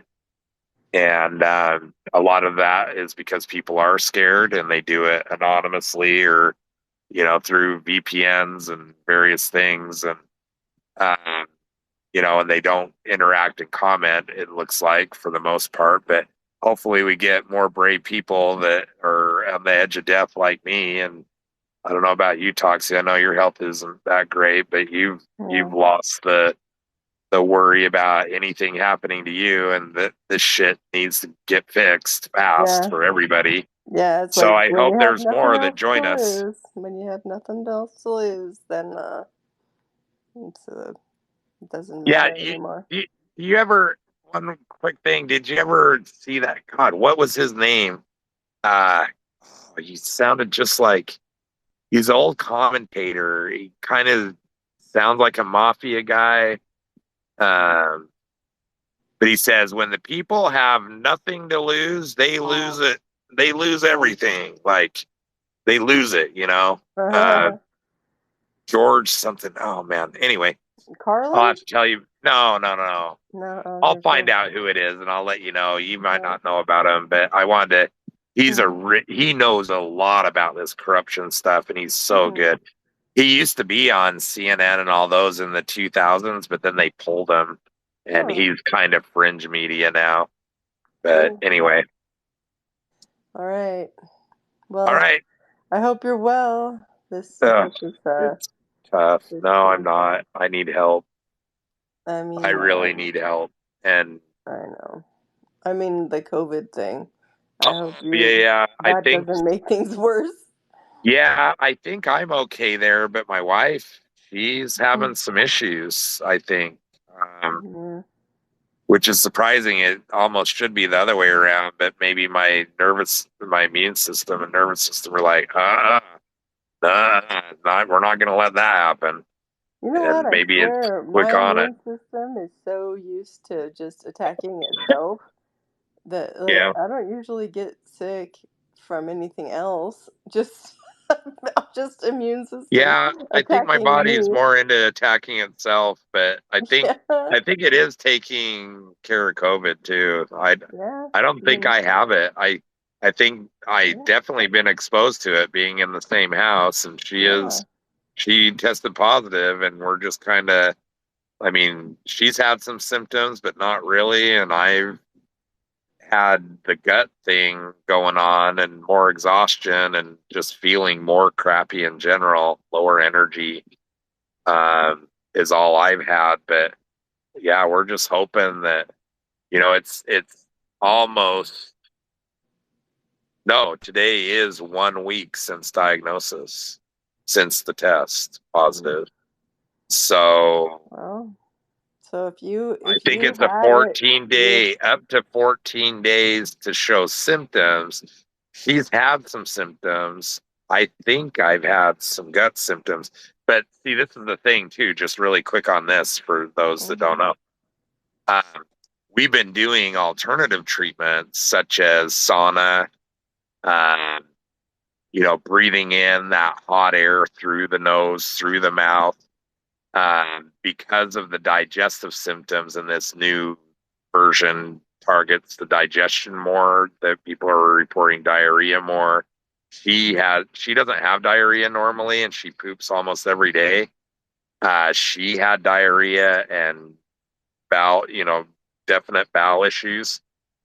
And she even took 1 dose of Paxlovid, which I refuse to do. I'm not going to contact my doctor and not take any of that because of all the side effects from it. But she said she started to taste really horrible taste in her mouth. And that's actually when her digestive symptoms started. And one of the side effects is diarrhea. So it could have been that, is what I'm saying. But she only did the 1 dose and stopped. And then on top of that, we can't tell what helped, but on top of that, I've been feeding her Reaper hunks of chicken that she doesn't like spice, so she just gets a little chunk that has Reaper on it that sets her mouth and everything on fire, and she swallows that, and hopefully that kills COVID down the throat, in the mouth. And they say it lives mostly in the mouth and throat and nose, and then it just drips down into the lungs. It starts causing problems there. So the idea is to get rid of it before, because when you get exposed to it, you don't have a whole nest in your passageways, right? But they start building that nest. And then as long as you can keep that nest cleared out, then you're probably going to be fine. So that's the idea we've been going with. And I think it's been working. Yeah. So who knows? But Yeah. either it's been working and we're done with it and we're not going to get more serious, or we haven't really had serious symptoms yet. Those symptoms were other things, or maybe this new version does show some symptoms before the up to 14 days, I think it is. What's your knowledge of that? Is it up to 14 before symptoms start showing up, or? No, I don't know about this one, but The previous one. a couple of years, like a year ago or whatever, was within 5, I believe it was within 5 days of exposure, you would get symptoms. Oh, within 5 days. Mm-hmm. Okay, well, I was reading somewhere that it was up to 14 days after being exposed that you could develop symptoms. That might be. And that's why a lot of countries quarantine for 14 days. And also that would explain Like that was the why, max. Yeah, and that would make it would make sense why a lot of people were like just suddenly getting COVID when they thought they hadn't been exposed, because maybe it was taking an extra 10 days or 5 days of Yeah. Well, see, you that's know, the thing. That's what we're incubation. struggling with, is when did she actually get it, right? Mm-hmm. Was it the day before? Was it a week before? Was it a month before? Because she's had a cough for a month, right? So it was what did she get it a month ago? And there's 30 days of cough, and we just really haven't come down with symptoms, and we just keep passing it back and forth to each other, and we can't get rid of it now. Is that a possibility? Sure. Maybe, did she just get exposed to it? The cough was unrelated, and any symptoms we had was just normal junk that we have from our own toxic exposures and toxic food problems. What kind of test do you know what kind of test she had? Was it She had the more accurate one, whatever that is. the like at home or at the doctor's office? No, it was at the doctor's office. Mm-hmm. I was wondering if it was a false positive. I was wondering if, like, my conspiratorial mind was going to the point at some point where, yeah, maybe they just told you you're positive to stress me out and kill me, right? Because I've been so worried about, I mean, we have not had COVID since they announced the pandemic. We thought we might have had COVID before the pandemic in November of the year before. And we did the same thing. We felt like shit. And so we did the same thing back then. Is we just knew heat kills viruses, and we thought we had a virus, right? And so we just thought, okay, and we actually inhaled hot steam from a boiling pot, and you can do it through the mouth pretty easily without it hurting at all. You can breathe in pretty deeply over the pot. You don't go too close, you stay above it, and just inhale some of that steam. But through the nose, you have to be really careful because you can burn your nose. You want to do it very slowly and not fast, and higher up than you do with your mouth. And but I think by doing that, because we were coughing and it was just the nastiest flu, cold thing, whatever it was that we had, and it even hospitalized her. She had heart enzyme problems from it. which is another What? reason why we thought it was COVID, because COVID was causing heart Yeah. problems too. And she got diagnosed with RSV and at the hospital at the time. And, you know, that was like day one or something. And then after that, we did this, I did some research and stuff, and I figured, okay, let's kill it with heat. The viruses live in these respiratory viruses live in these passageways because they like the cooler air, and that's the coolest part of our body. That's why you don't find it deep in the body and deep in the blood, because it's too hot for them. And so I'm all, okay, let's try this sauna and this. And we did that, and we immediately started feeling better. We both were hacking out all sorts of phlegm and shit. Like I hacked out like a half a gallon of phlegm and shit for my lungs and nose. And my CT scans on my lungs didn't change at all pre and post that, because I actually had a scan before it and a scan after it too, as a matter of fact. But instantly we were fine from that point on. Like we suddenly felt better by doing that stove thing. And then we just kept, like, we didn't do the hot food. I was eating hot food by default, but which I've done for a long time, which I think has helped me in a lot of ways, cardiovascular wise and everything else, and just killing stuff through my gut that, shouldn't be there. But that really seemed to work, and we thought we had COVID. And then we heard after that, oh, maybe it did happen earlier, and we're like, oh shit, maybe we were right. And then we heard, oh yeah, when it was happening earlier, they were diagnosing RSV for patients, but RSV was going in combo with COVID for a lot of people. So we're like, oh shit, yeah, we probably definitely had it. But that was pre-pandemic. And then ever since then, because of that and hearing more and more and how dangerous it is, we've just been isolating and staying safe and wearing masks and social distancing. And we wear a glove when we go to the store to open the door. And that way we don't have to use chemical on our hands to wash it off. We just toss the glove in the trash when we're done, touching door handles and stuff.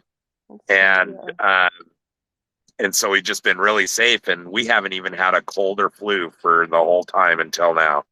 Now we may have COVID. But so that's that whole information for anybody that might want to try and save their lives from this new pandemic, right? Maybe I said the wrong word there, but that word's like censored and shadow banned all over the place. But seriously, are they just ramping up this stuff and spraying everybody? Like, it's so unreal. Like, who knows what's going on? And if they're lying to us about so many things, why wouldn't they be doing that kind of stuff to us? It's just it's just, the list is too long, and there are too many people that have actually seen and have proof of this stuff. So it's not like you can ignore it anymore. oh, the spraying in the skies. Everything. Well, everything. Oh, all of it. Yeah. The whole. Yeah, even the people that think spraying the skies isn't real, there's patents on planes that do it. There's videos of planes. There's one video of a guy showing the inside of the plane and the whole tank system and everything. Like saying, these aren't contrails. Look at this plane. Like, it's like, this is before the AI too, right? Like, where they can make videos. He's like showing, like, this is the plane, here's the patents. You can go look them all up. They used it for crop dusting, right? That's what it was designed for. But what else is it used for, right? So anyway. Well, that's what a friend of mine was in the Air Force. And, I was like, so when I was little, we'd see jets. And then all of a sudden, the jets started leaving these trails in the sky. That wasn't always a thing. And he's like, well, it's because jets don't leave a trail in the sky forever. It doesn't just stay there like in big lines forever. Yeah, and it doesn't expand out, into. I'm like, that's not. So I mean, he wasn't gonna say like it's chemicals. He's just like, yeah, it's not. That's you know.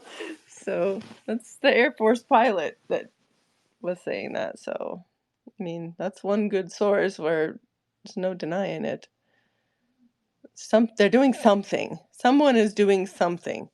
That's all I'm going to claim. That